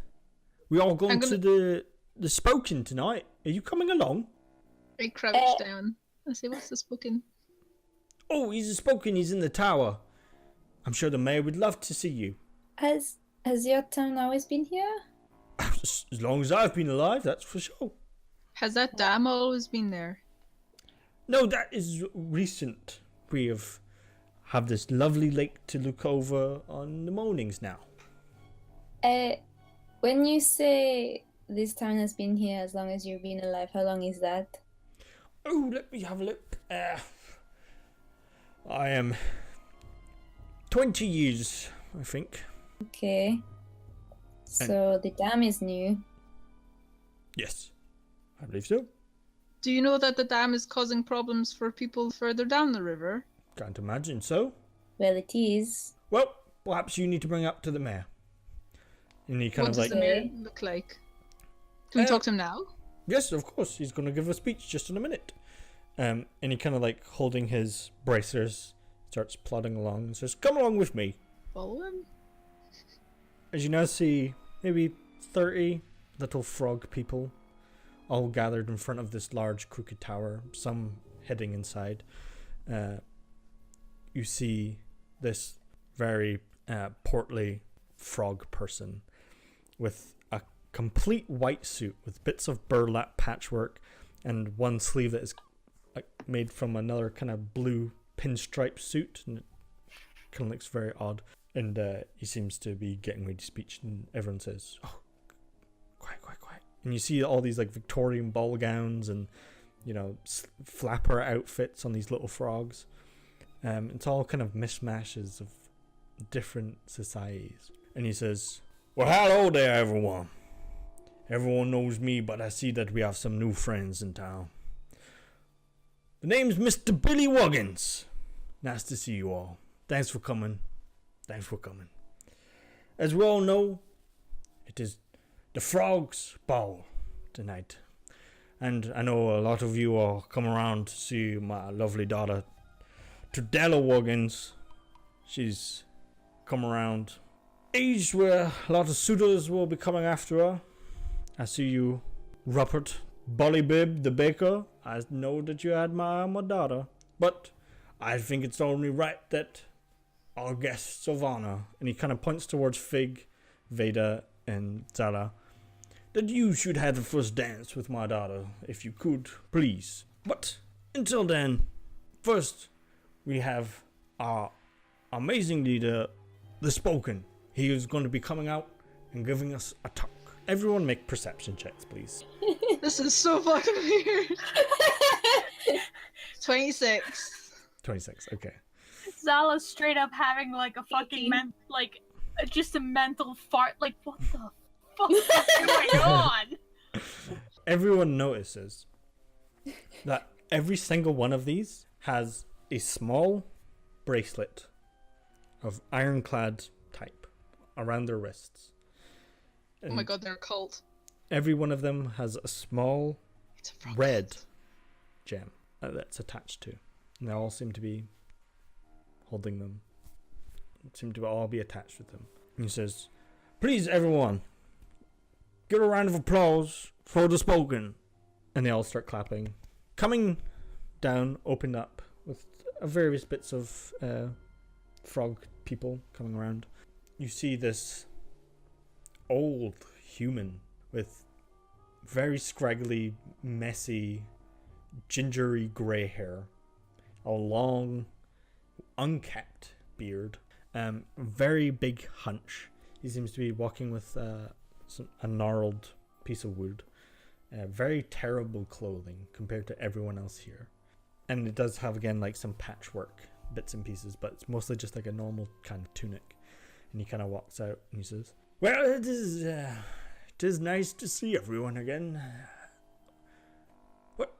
Who are these people over here?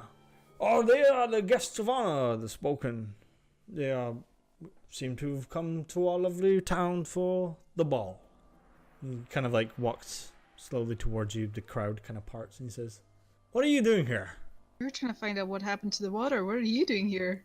I'm leading a bunch of frog people to a happier life. Did you make the dam? No, they wanted a lake, so they had a community meeting and decided to dam the wall, the river. So they did.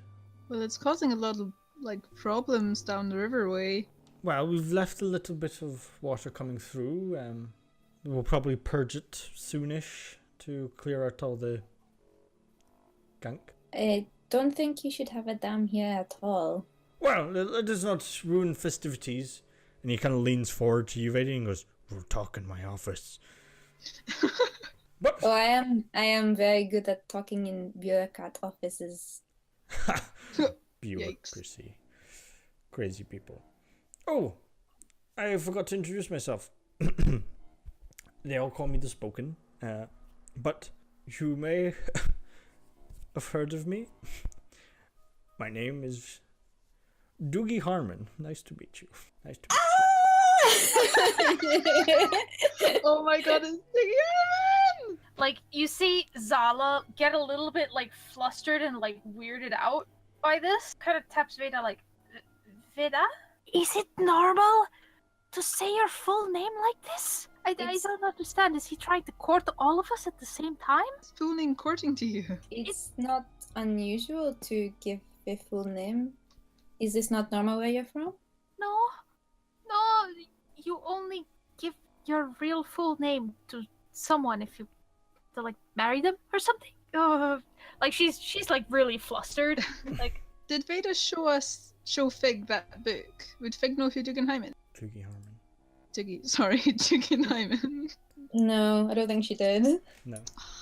No, it's not such a personal thing here. Don't worry, he's not trying to, Okay.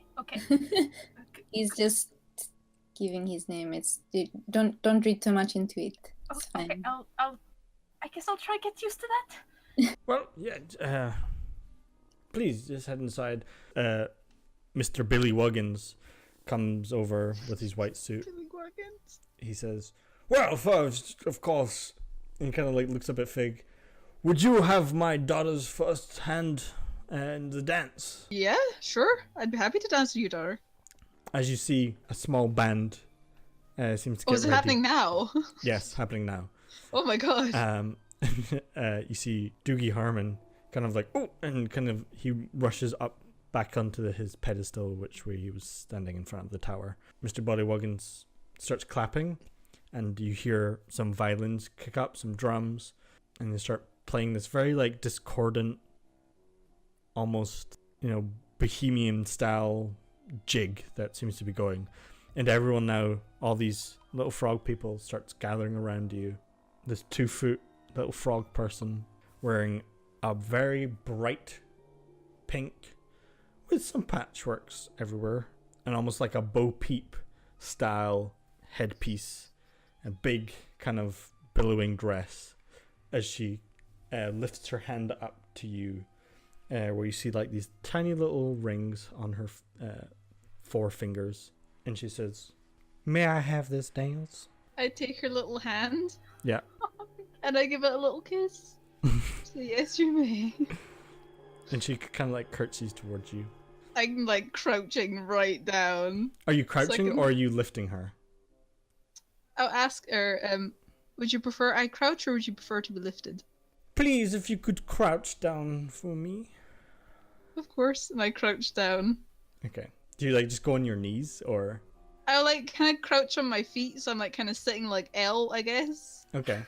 Slap squat. Yeah. Yeah, a sweet power squat. I feel like I'm still about 4 foot, but at least it's a bit smaller. Yeah. So there is a big gap between you. Everyone seems to be smiling and clapping. Make a performance check. God, it's gonna be fucking awful. Fig cannot dance. Pig. Natural one, baby! Fig crouches and just falls over. God, yeah. It just falls into mud. Yeah. Véda, as you look at this, it almost turns into mud wrestling. As Fig doesn't seem to know his own strength. He almost throws around this little frog person, knocking into a bunch of mud, and it gets all over her dress. It gets all over Fig, and it gets over some of the crowd as well. But for some reason, they're all cheering. Oh my god, they love it. They're all loving it, and there's clapping. Mr. Bullywuggins gets covered in mud, and he seems to be, as he gets covered in mud, he kind of puts his hand over to another frog person. He says, "Fruella, shall we?" And now more and more people start dancing like Fig, almost throwing their partner around into the mud. Just it seems fucking that like by German accident, suplex them. by accident, that Fig seems to have nailed their dance. Fig the trendsetter. It's basically like Frog Thriller. Yeah, pretty much. As Doogie Harmon and the rest of you just watch on very uncomfortably, and he says, "They make up their own customs, you see. I haven't really delved into that. I was curious to see what they would come up with. And what they came up with was interesting, to say the least. Shall we head inside?" Yes, please. I'm having a hard time coming to grips with everything I've seen on this plane of existence right now. Ooh.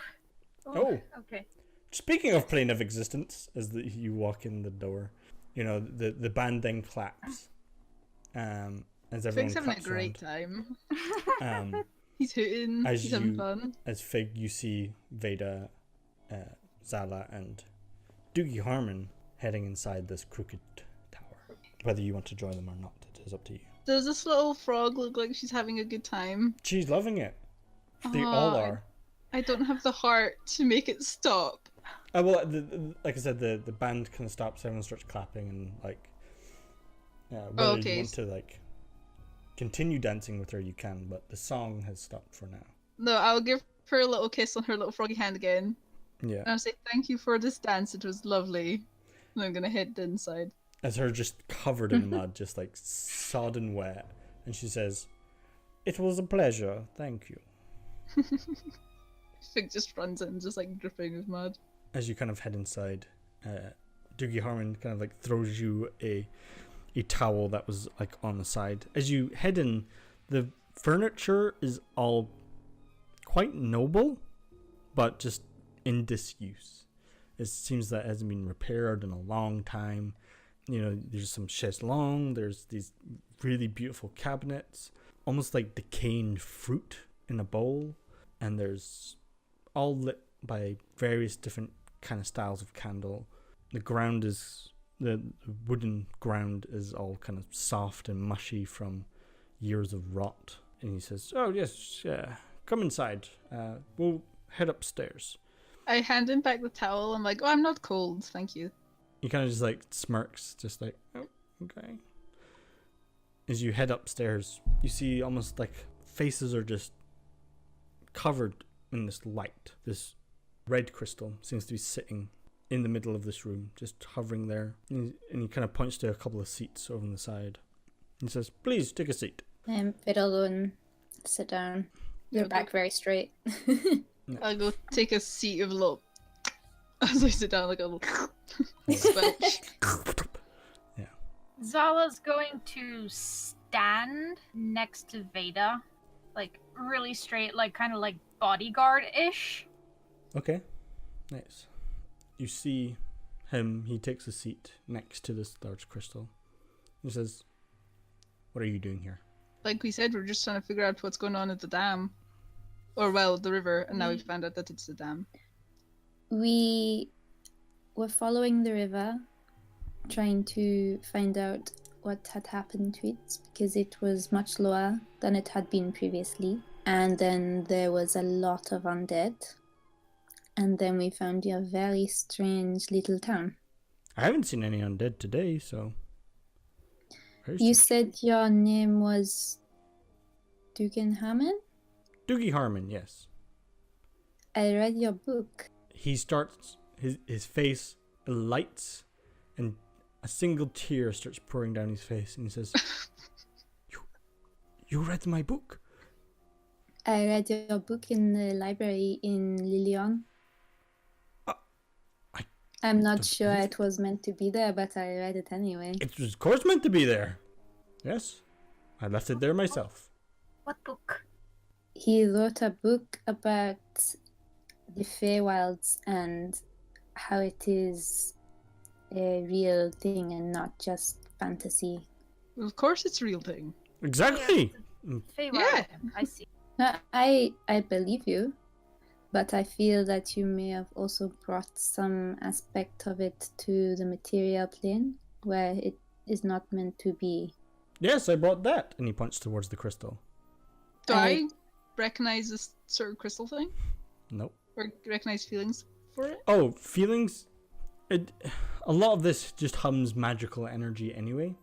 Mm-hmm. Hard to say the magic because you're not really trained in Arcana, but yeah. But I did live there for a long, long time. You're not getting like the familiar feelings that you would associate with Feywilds, you know. But that's a very specific feeling, and it was a very specific part of the Feywild that you were in. You never saw anything like this large red crystal. Make a perception check. 21, finally. You notice that the crystal at the very bottom right seems to have tons and tons of little chips off of them. It seems to have been just chipped away slightly. Can I get up and go look at the crystal? Sure, if you want. Get closer to it. Does he mind me doing that? He begins looking at you and he says, "Do you recognize it at all?" No, I'm just wondering what these little chips are at the bottom. Well, when I first came here, when was that? 30 years ago, maybe? I found this very, very quaint group of bullywugs. They couldn't speak a lick of English, but I felt that there was something special about them. And during my travels, I came across this. I was able to transport it through the material plane as with my tower, and I created a little society. The only society that would have me, but society nonetheless. That's pretty cool. Yes. How come other societies won't have you? And they kind of touch the crystal. You touch the crystal? Yeah. Make a wisdom save. Concerned now. Fuck. Oh no. 18?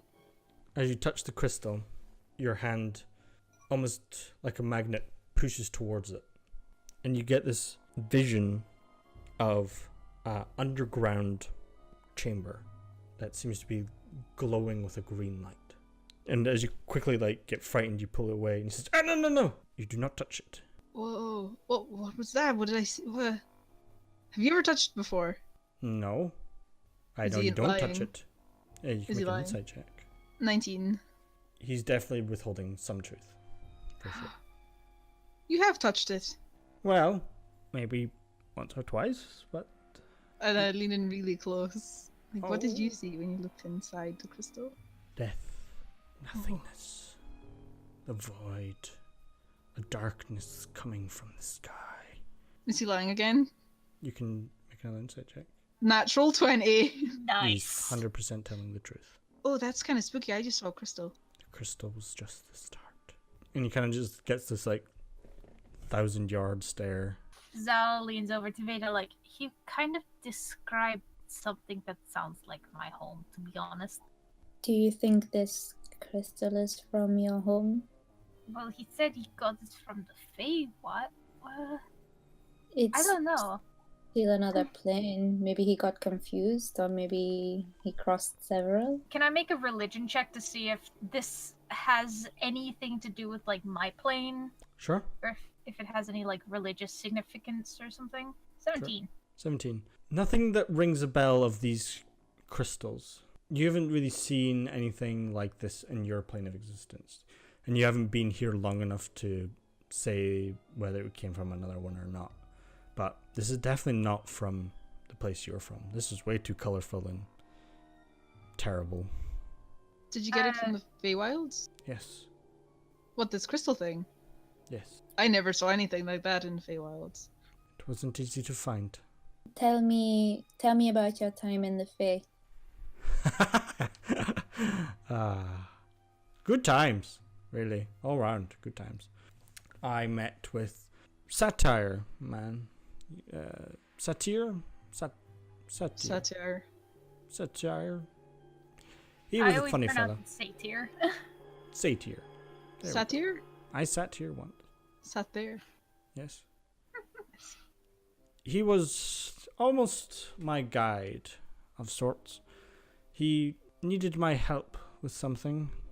A race of almost ancient styled elves seemed to be tampering with something creation magic.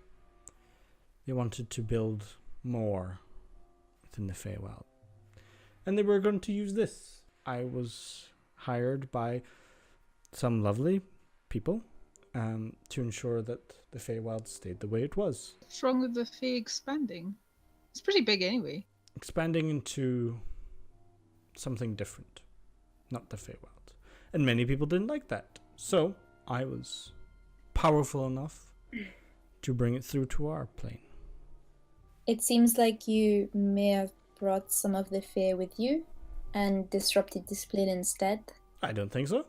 Well, I do. Matter of opinion, I suppose.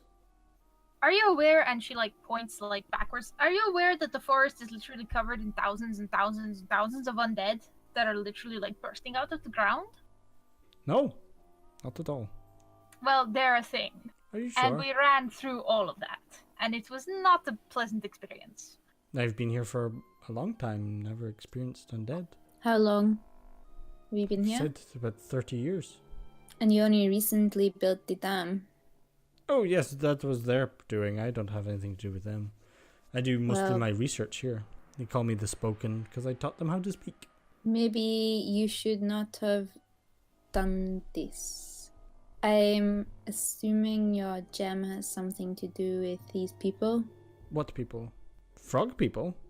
Yes. Well, They're all wearing bracelets that have gems that look somewhat like this one. yes, I needed some sort of conduit of my magical powers, and this seemed to be the best. Well, thing you for it. are disrupting the magical order. How would you know about that? I am assuming. Ah. Seems rather obvious. Assumptions makes an ass of you and me. I do What's not gonna like happen- strange men mentioning my ass. No. But you see, that is what Zundarian Empire said. They didn't believe me. They were all too scared of this power. Could have even made the war end quicker, but no. They decided to call me crazy and tampering with things. Don't do that. But no, the king ordered it to begin with. But then when people found out, no, then they just let me go, don't they? What did the king order from you? A weapon, of course. I was a mage in the Zundarian Empire, the smartest of mages, might I say. But no, he didn't want this. He just wanted, as soon as his nobles started getting leeway of this crystal that I was able to find and researched years and years of, oh, just throw it out the window. Not a big deal, Doogie Harmon. Just get on with your own way. This crystal. Oh, yes. It's not the only one like it. This There are is more. what they ordered from you and then they rejected it? Yes, Why? because the nobles thought I would upset the balance of things. Well, they may have been right about that. But I this don't is just think a they were right about river. everything. Like, we can knock down the dam, but you will have to answer to Mr. Bully-Wiggins. It would be good if you took down the dam because it is disrupting things further down the river. But I would like to know more about this crystal. Well, take up a seat. It's taken me most of my life to do any little bit of research about it, and my mental state's not going well, so I would appreciate apprentice. Véda's gonna sit down, pull her seat a little bit closer. And he kind of points towards various amounts of tools. You see different magnifying glasses and vials all set up. They all seem to be testing little bits and pieces of this crystal. You can see numerous amounts of books that are now a bit wet from this climate. But he says, I think there's something more to it. It's trying to tell us something, but I don't quite know what yet. Perhaps there are more. I believe there are more of these crystals that can tell us more of the story. How did you come by this crystal?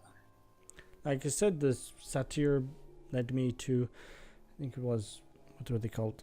Some sort of dryad that was upsetting things within the Eladrin Empire inside there. They wanted rid of it, so I made it go. But how did you transfer it from that plane to this plane? Magic. Plane shifting. Very high level powered magic that I've been able to obtain. Like an absolute fool, Zala's gonna go over and touch the crystal. Okay, make a wisdom save. 7. Oh no. As you touch the crystal, you get no vision and take 1d10 psychic damage. Okay. So you take 4 points of psychic damage. As you just touch it and immediately take your hand away and you get a slight headache. That was not nice. It seems that you have brought a little bit of the Fae with you, and it maybe is not the best idea. Well, It's disrupting things in this plane. it's an idea for sure. Whether it's good or bad, we'll have to wait and see. We've But already seen it. There's too many undead, and I cannot believe that you have not seen any of them. Can I roll insight see if he has seen them? Sure. If he's lying again? Yeah, use that. 24. A lot of insight. He's not lying. Oh, he's not telling the truth. He seems to be quite forthright. He's not seen any undead. I believe that he's not seen any. See? I'm not a liar. I mean, you did lie Okay, that one time. Do you want to come with us away from your little sheltered town? Why? I And- have everything I need here. Have you always been a frogman? I'm not a frogman. Frogs are just good. They are good. See? I've been saying that like all day. Frogs are great. They're slimy. Well, that is your opinion, but they've built a very interesting society for themselves, which has led me a bit astray on my research, but I think it's quite fascinating. They've created a town. They have butchers and doctors and greengrocers. They have the mayor. What else will they do? It's fascinating. I want to lean over to Véda and just like whisper in her ear, like kind of face away from Tugendheim and then kind of whisper to Véda. Harmon. Tugendheim. I refuse. I gotta whisper to Véda. Remember, Hemdala gave you that crystal. Do you think you could look at the crystal through the other crystal? I'm gonna try to distract Dugan Harmon while Veda's like looking with the crystal. I'm just gonna be like, so tell me about like this one over here, and just gonna point out one of the crystal bits being tested on. Okay. He begins like talking. What do you do? Veda's gonna walk up and pretend to do like the same thing that Zala did and just kind of touch it slightly. Mm-hmm. But she's got like the little green stone like in her pan. Touch that to the red one. As you touch them together, it seems to almost have a reaction. And you kind of see yourself. Your friend's not in sight. You seem to be in the top of a mountain. On a parapet looking down a snowy mountaintop. As you look up at the sky, you see but dark red. As you kind of look around, you see this very intricate contraption beside you. All made of brass with different levers and bits and pieces. And you see a slot that looks like for a crystal. The little green one fits in it. As you kind of look around and you see it still in your hand as you place it inside. and you kind of come out of the vision, and you're back within the room. Is the other little crystal still in my hand? It is. Does the surroundings that I saw seem like anything that's near here? You are in between two mountains, so possibly, but you didn't really have enough time to get a real geographical sense, but up on top of a mountain for sure. Okay. On top of a parapet, which is odd. There's not normally fortresses on top of mountains, so. Has anything changed here? Did anybody seem to notice? Nope. You seem just to put your hand to it and then pull it away. As Dugan Harmon saying, I believe this crystal has been infused with magic from the bygone era, the Age of Arcana, and was lost, maybe stolen away by the Eldrin, but I do not know. It has something to offer the world. That's very interesting. Was there anything in that Véda saw that gave her any indication of the direction that mountain might be in? Just because we're in a valley right now, so we're like in between two lines of mountains, so that could be anywhere. Make a survival check. Not Veda's strong point. Okay. Directions and stuff. 19? Okay. Pretty good. As you were up on top of that mountain, you kind of like try recall and try to think about the direction.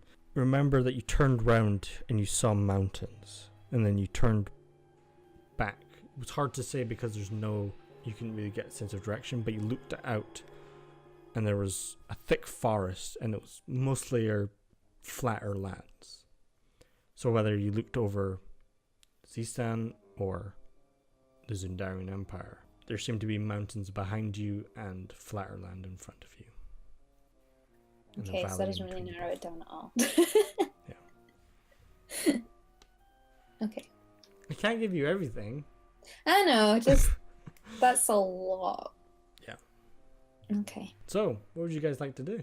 Go and talk to the mayor, I guess. Yeah. Solve some immediate problems. Yeah. Worry about climbing some mountains later. So does everyone follow back down? Yeah. Okay, awesome. Okay. Thanks, Dugan Harmon. Oh, yes, no worries. I have much research to get back to. Goodbye. Once they're like out of his space and like away from his earshot, Véda's gonna be like, see, he is the reason that people don't think that the Feywilds is real, because people like him are the only ones who talk about it, and he is extremely strange. He is very strange. I don't trust him. No, I don't either. He might be saying the truth, but I don't trust him, and I don't trust what he's planning to do with that thing. No, neither do I. I don't know how he's chipping away at it and stuff. Which probably isn't a good idea. No, none of it is a good idea. Yeah, I wouldn't fuck with Feywild magic. No way. Is the mayor still like in the square dancing, or is... Yeah, as you kind of like head back out inside, you see more people dancing, and then you see the mayor up next to the band kind of clapping away as he sees you come out, and he kind of like waves at you. Head on over to him. Okay. And he says, well, I hope you're having a most lovely time. Yes, it is very nice. Could we possibly talk to you about your town? Of course. I have much respect for my town, you see. We came over here, township of 30 years ago, I'd say, founded by my father. What would you like to know about the town? I just wanted to know why you decided to build this dam. Well, it looks so much nicer in our town with all the buildings facing towards it. It does, but it is causing problems further down the river. What problems would that be causing? It is disrupting the ecology. Now you're gonna have to explain that to me a little. I'm not. Did you get a permit for this dam? I'm the mayor. I have all the permits. I do what I want. He's Ron Swanson. So It you're is using these disrupting. words, ecology. I don't really know what that means. It's hurting the ecosystem. Again, you're using these words. It's They're trying to hurting be nature. There is a- no water, so there is no fish in the river down that way. And people are suffering because there's no water because it's all stuck here. And it's hurting everyone else. See, this is a sensible person here that can speak the most common tongue.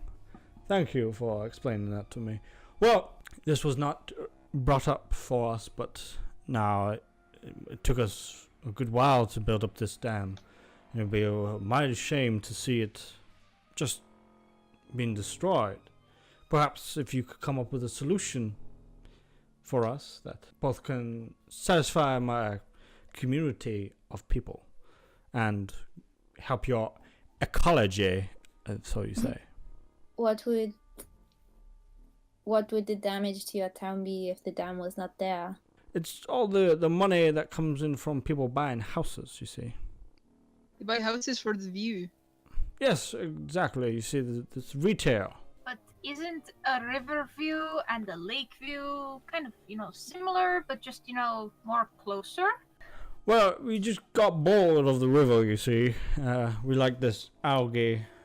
It makes us feel good. Can't you let whenever the water goes down, it leave lots of rich mud and stuff, so you can grow lots of cool plants and things. Make a nice garden of swamp plants. Get lots of mushrooms.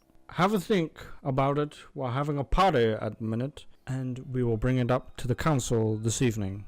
Maybe in a couple of hours or so. But I do not want to disrupt my daughter's coming of age.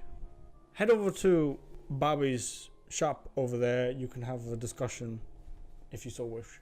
And you see this kind of skinny with a flat cap on frog, kind of teal skin. He says, yes, can you take them over to our shop so they can have a place to sit, please? But of course, follow me. As you kind of head over to his shop, as you kind of head inside, it seems to be more of like a tavern kind of style. But isn't this like a frog-sized establishment? Yes. Oh no. Can I fit in it? It can probably turn into like a foot-tall frog, probably, I right? think you just turn into a normal frog. I don't think you can change the sizes or anything. If I crawl. Yeah, I think you can squeeze in for sure. But you take up Sit. most of the space. Sit on what? The floor. They're just tiny little Barbie chairs to think. Yeah. It's quite small. Zala's respectably going to stand on guard. He says that you can sit here as much as you want, so it shouldn't be a problem. What would you guys like to do about the dam situation? I can't think of anything. I think it's stupid that they just want somewhere of a view. Kind of selfish. It's very selfish, but I don't know. Can we just tear down a dam? How big is the dam? Could I just physically just break it? Probably. I mean, I could. It's 20 foot wide, but mostly made of sticks and dirt and mud and everything. Like I said, it's kind of leaking a little bit, but I don't think it would take very long for a good whack to break it down if you so wish to do that. But if And we they said it was decaying anyway, so... Yeah, I mean, I could break it, but I we can surely just rebuild it. if we just break it down, they will only rebuild. So we need to convince them that they don't need it. And it also kind of feels like a dick move to just do that. Yeah, we need to try convince them that we can get them a better view of something else.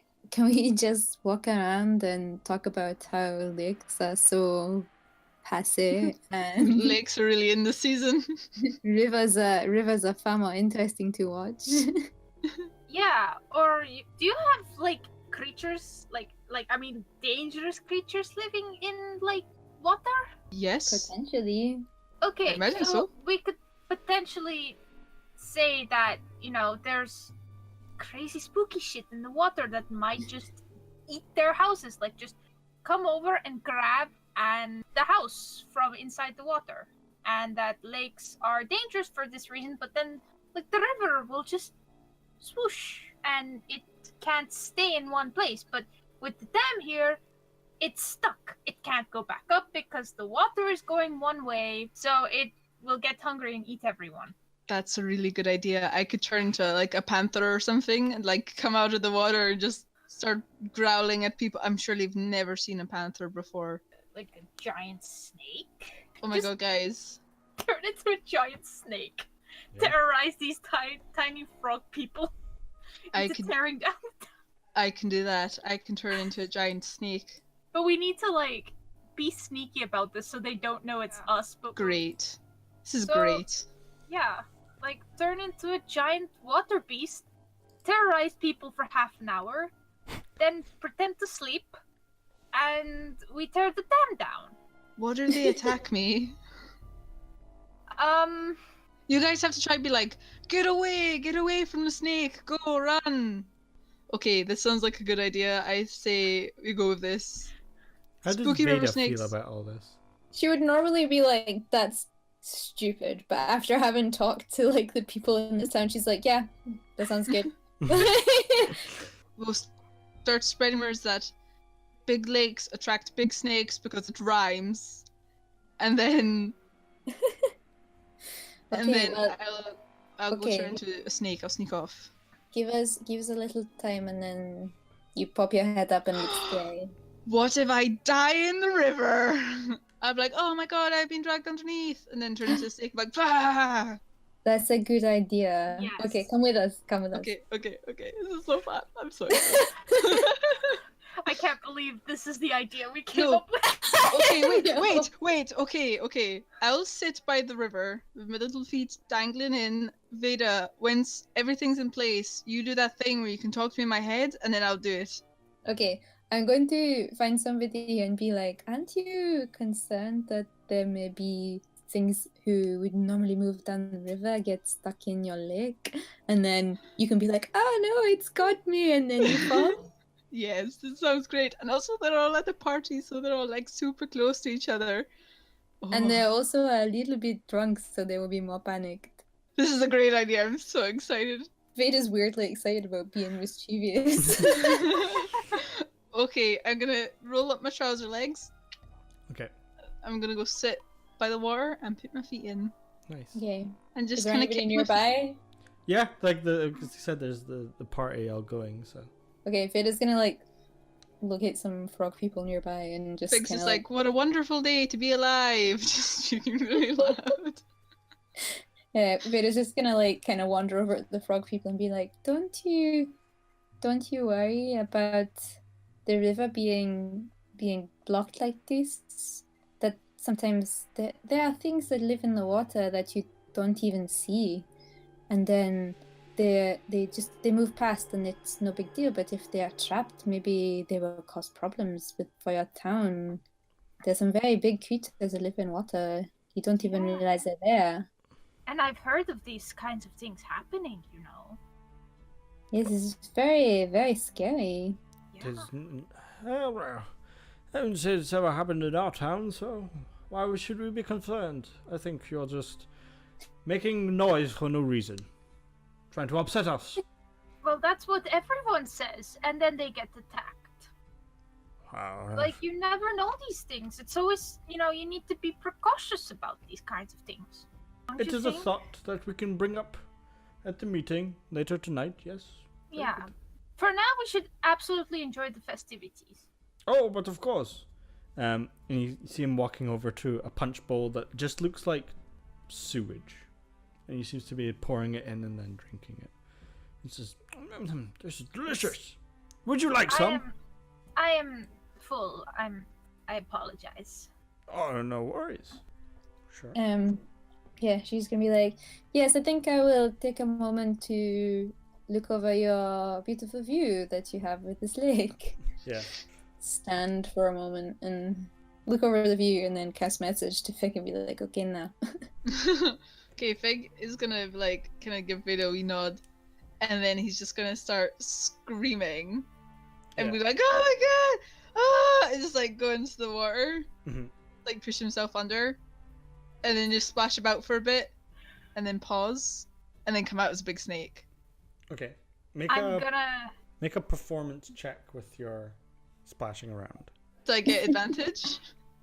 No. Can I I was gonna go 11. and rush. I was gonna go and rush over and like start like trying to help, quote unquote, like help Fig. Yeah. So Fig, you kind of go in, you start like splashing around, and then you kind of forget a minute what you're doing, and then you start having fun, and then you get like pulled under. As you get pulled under, you come bursting out as a snake. Zal, as you start coming rushing over, drawing your weapons, seeing a giant, boa constrictor snake coming out of the ground, the frogs start freaking the fuck out. They start screaming everywhere, running around in circles. I'm gonna like lunge over to Zala. Mm-hmm. Yeah. And like pretend I'm gonna start attacking her. Okay. That's fine. I'm gonna try and wrangle the snake over to the dam and like push at the dam with the snake and like try fight it on the dam to break it. Oh, nice. Okay. Sounds good. So yeah, you start like fighting through, you kind of like hop onto Fig's back. Make a athletics check. Oh, it's gotta be athletics, it can't be acrobatics. Oh, you can make acrobatics, whatever's better. Yes.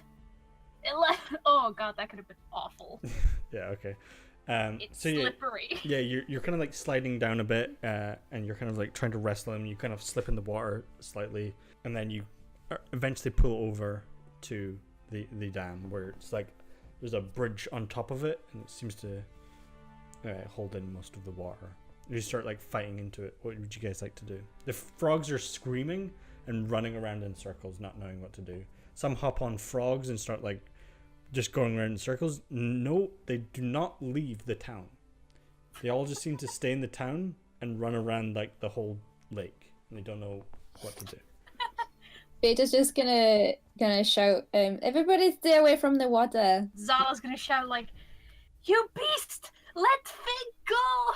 And like, just like slam the snake into the dam. Okay. Perfect. Are you actually slamming him? Yeah, pushing. Yeah, I think like you're playing along, Fig. I don't think they're actually. I feel like when you hit Fig against the wall, it's like makes squeaky toy noises. It's like. Hiss at me like aggressively. Yeah, he's like hissing in your face and me like. Yeah. I don't know if hisses. No, snake kind of. Yeah, they hiss. Fangs like grow and stuff. Yeah. And So I tried to hit you with my sword, but I hit the dam. Okay, Oh no, I'm thrashing around with my big snake body because I think I'm pretty big. Yeah, I'm a you are. medium Yeah. beast, so I'm gonna like thrash my tail about Okay. and my big body and try like knock the dam down too. Okay, both of you make attacks. 22 attack for Zala as you're kind of like pretending to miss. 5. I rolled a natural 1. Yikes. As you kind of like are pretending to be knocked around, you start kind of cutting into some of the ropes and vines that are keeping up the dam, and you can see it like giving away slightly. Fig, you just start, rather than hitting the dam, you're just kind of like splashing water over the side, but not really doing any damage to the dam. As Fig, you're kind of reaching in. Mr. Billy Wiggins kind of comes over, and he draws this very short rapier, and he says, "This is my town, you see, and you'll get the hell out of here." And he's going to try attack you, Fig. Has he come running over? Yeah, he is the most noble of males, you see. A 4. As he starts like trying to reach out, but the blade is just like not very long. It's probably like 30 centimeters. And he's like trying to fight you off, and you're just kind of not anywhere close. Stretch over and like hiss in his face and try intimidate him to go away. Sure, make an intimidation check. Natural 1 again. Oh, He kind of like pulls up his suit. My third one. Yeah, no, it's bad. He pulls up his suit and he says, I will not be scared of a beast like you. Get the hell out of my town." I'm gonna attack the snake again. Yeah, no worries. 15. Yeah, that'll hit. Go. Yeah, 17. 7. Okay. So as you see him kind of having a little bit of powwow with Mr. Billy Wuggins and Fig, you kind of just like lunge towards him, slam down on the ground as Fig kind of like pulls back, and you cut a bunch of the ropes, and you feel the dam start giving way, and the mayor kind of looks at you and says, "Well, that's unfortunate. Can I make you make an dexterity save 3, please?" Okay, 23. You know, you quickly see that it's giving way and just jump off to the side. We'll see how Mr. Billy Woggins does. 8. Jeez. 8 as well. Here we go, boy. Zala, as you kind of like are fighting away, you see it going away, you instinctively just jump away as the dam and gives way. As both Fig and Mr. Billy Woggins get pushed all the way down. And you just see a big starting rush of river. Can I dive in after and go, Fig, I will save you? Sure. I'm gonna pop out of my snake form. Yeah. Wait, do I take any damage from this water? Yes. Okay, I'll let my snake form die first. You take 4 damage. Okay, that's fine. I'm gonna pop out of my snake form. Mm-hmm. How deep is the water once I'm me again? It hits as the water's like coming rushing out. It's hard to say, but it's above your head for sure. Okay, I'm gonna try grab for Bullywuggins. Okay, go for it. What do I use? Dex? Yeah, make a dex check. Nat 20! Nice. Hey, I will save you, Bullywuggins! As you see him just get like whacked by bits of wood flying past, you immediately like jump on top of him to shield him away. So you know there's like debris falling around you as Zala jumps into the water after you guys. Zala, what would you like to do? As you're now just being like thrust forward as all this dam is just exploding outwards. I'm going to grab onto Fig. Okay. And is the mayor conscious? The mayor's conscious, yeah. Okay, right, so. Cool. Then I'm gonna try, like, kick towards, like, a bank or something. Okay. Make an athletics check. Can I help? Sure. 10. Oh, I have +4. I should have rolled. Yeah, probably. As you kind of like grab onto Fig and you, he ain't moving. Especially with the rush of water, you try to like roll, but Fig's just kind of eyes closed, holding onto this little frog, concerned about him. I just want to try hold the frog and hold Zala and just stand up in the water and hold my feet, like dig my feet in and hold against it, so I Okay. can start wading through. Sure. Make an athletics check. 14? As you kind of right yourself round, you put your foot into the ground as a big splash hits onto your back, and you're holding both Zala and Mr. Billy Woggins pretty safe, and you're kind of like slipping away as the ground's pretty slick. What would you like to do? I want to throw Bullywuggins to the shore. Okay. Make a dexterity check. Lob Can it be him. strength? I want to lob him. I'm gonna say dexterity. Oh, but 'cause you're I'm aiming. chucking. Ugh. Can I? 18! Ooh, Nice. nice. So yeah, you're kind of like aiming to the side as like water's coming over, and you see like bits of log and debris. You kind of just like throw him off to the side. He kind of tumbles, makes it safely to the bank. Zala, what would you want to do? I don't know, yeah, just try kick towards like a side and get out of the water. Okay. Can I say, I'll help you get over if you need it, and just like start pushing Zala over. Sure.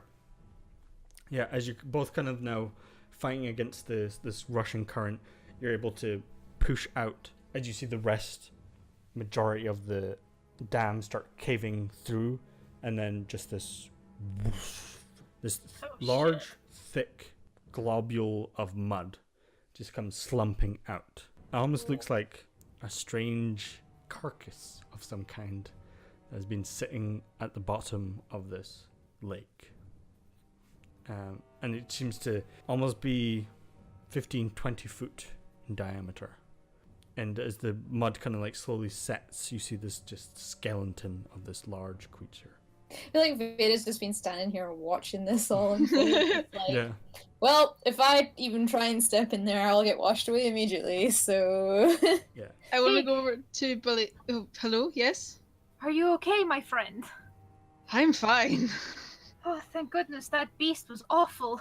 Oh, I know, it was so scary. It almost had me, but I managed to get away. Amazing. Bullywoggins, are you okay? I am fine, thank you. And he kind of like shakes off his coat. He says, "Seems that we have got the beast." See, Yes, we definitely killed it. lakes can be so dangerous when they are not natural. Yeah, it All must have sorts of been what things can killed... get caught up in them. Yeah, what is that? I want to go over to the skeleton. It just looks like a giant, almost like dragon-like creature, but with no wings. You can see it's got arms all rotted away, and it just looks like a giant kind of lizard. Weird. See, that's the sort of thing that you find in your water. You're lucky that one was dead. That could have very easily been alive. That's the mother. What? Yes. Their mother? The mother is the one that gave us life and sustenance when we were born. But she did not like that we were inside and made her ill, and we henceforth exploded out of her stomach as we were the first. But yes, this is the mother. She birthed us. Souls. Okay. Why was she in your lake? She is precious to us of some kind. So you put her in the water. What is most beautiful? So we put the most beautiful thing we know in there. Your society is very strange to us. You're very strange. You have destroyed our dam, but you have saved us, I will say. Well, maybe you should not build another dam in case more snakes get caught up in it. Make a persuasion check. Can she get advantage? Because Sure. After all that happened. Hey. 17? Nice. Nice. He says, "Very well, we shall leave it at that." The river is beautiful enough without the extra space, the extra water. And it is better for everyone. It's cleaner water. As he kind of like starts stroking this giant skeleton creature, he kind of looks to you and he says, "You know, maybe it is time that we went home. Our real home. Where mother came from. Where's your real home? It is south. The spoken calls it... what was it again? Kingsentry Mire, he says. That's where mother came from. They all Maybe said... that is a good idea. I'm sure your mother would like that. And he kind of like looks over this like giant dragon-like creature and says, "How would you like that now, mother? We'll see it at the next meeting, I suppose." Well, it was very nice meeting you all. And he kind of like starts shaking all your hands. I appreciate your help with that beast. Luckily, you all here to defeat that beast. Yeah, it was lucky. Yes, It was, very it was lucky. very tough. Handsome too. Fig like glances around. Well, seems to be getting late. Perhaps it's time that we part ways. Okay, you take care of yourselves. Later, Bullywoggins. Billy Woggins! Sorry, Bullywoggins. Mr. Billy Woggins. And he like flicks his suit out and puts his rapier back in his little case. And he starts like walking away with like heavy swagger. Icon. As the river begins to calm down and starts flowing away more naturally now. I guess- feel like I have taken some very strange drugs.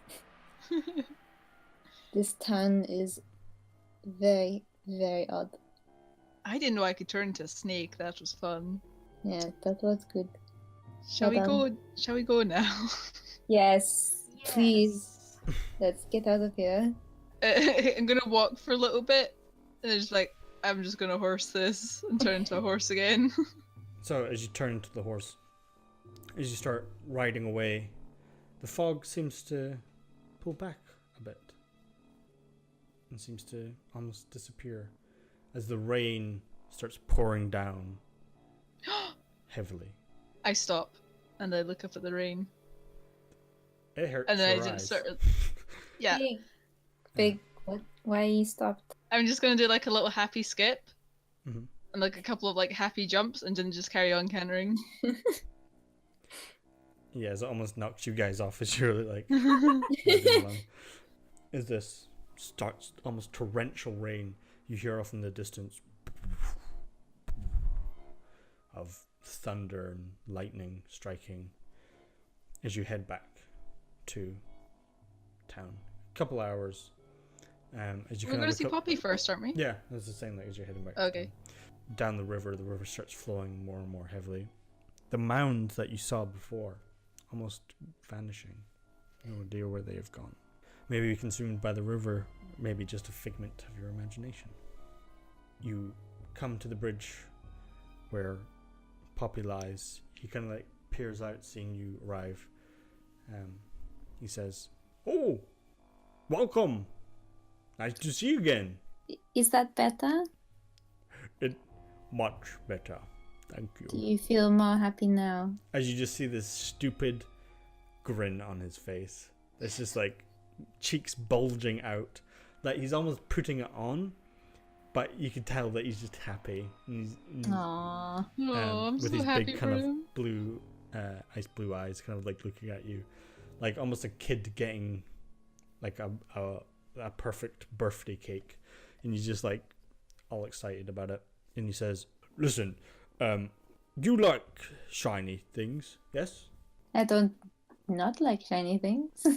"Well, obviously I've been saving for a little while now. Can give gold." And you see him go underneath, and you hear this like, almost like a large amount of gold stored, almost like in a well kind of thing. You just hear this like echoing like. He kind of comes out with a small bag in his hands, and he kind of like places it down onto you, Véda. He says, "I feel like that is a good amount." As you kind of like looking it up, seems to be a good sack of gold, maybe 200 gold. And there seems to be some other bits and pieces in there as well. Thank you, Poppy. That is very kind of you. Gets what's given. Gets what's Am I given. still a horse? Yes. I bow to him in my horsey form. The journey back seemed to be way quicker. Can Véda... Is Véda, like, level with him when she's on the bridge? Yeah, if you're on the bridge, like he's just a little bit down.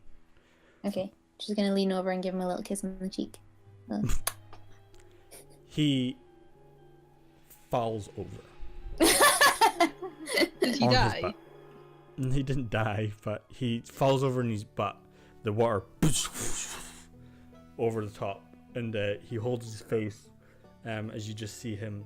Even though he has red skin, like he's got kind of like a pinkier face as it just blushes up immediately. He says, "This is best day." Fuck you, bye. As he just kind of like gets up, kind of dusts himself off, and he says, "Much appreciated."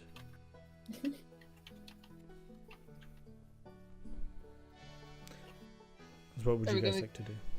Anyway, I'm gonna, once I get out of horse form, I'm so excited about the rain. I'm just like, oh, it's raining. I forgot about rain. It's so good. It's so nice. Does it rain often? Can it rain more? Rains fairly often. I love it. I love it. I've missed it. I remember it now. Yeah, like if it's like dark, if it's like nighttime now, Yeah. she says, "Well, friends, it's been quite an adventure. I have learned many things. I believe this would be a great place to depart for now. You're leaving? You didn't get to try eggs. I will be around, I guess."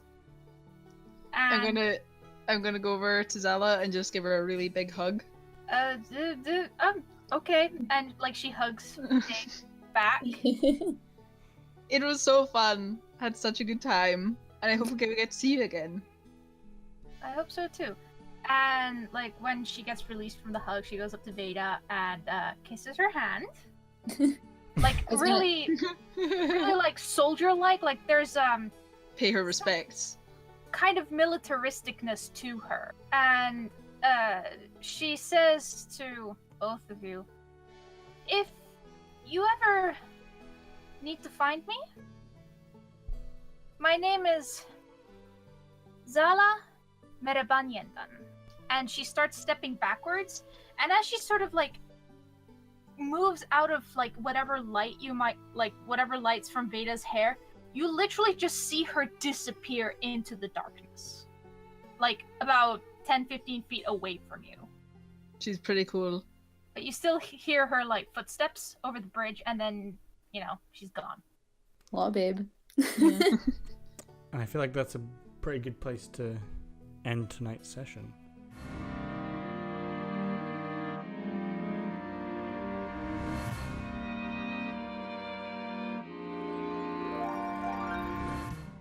Yes. The exit of Zala for now. Véda's like, I didn't even get to kiss her cheeks.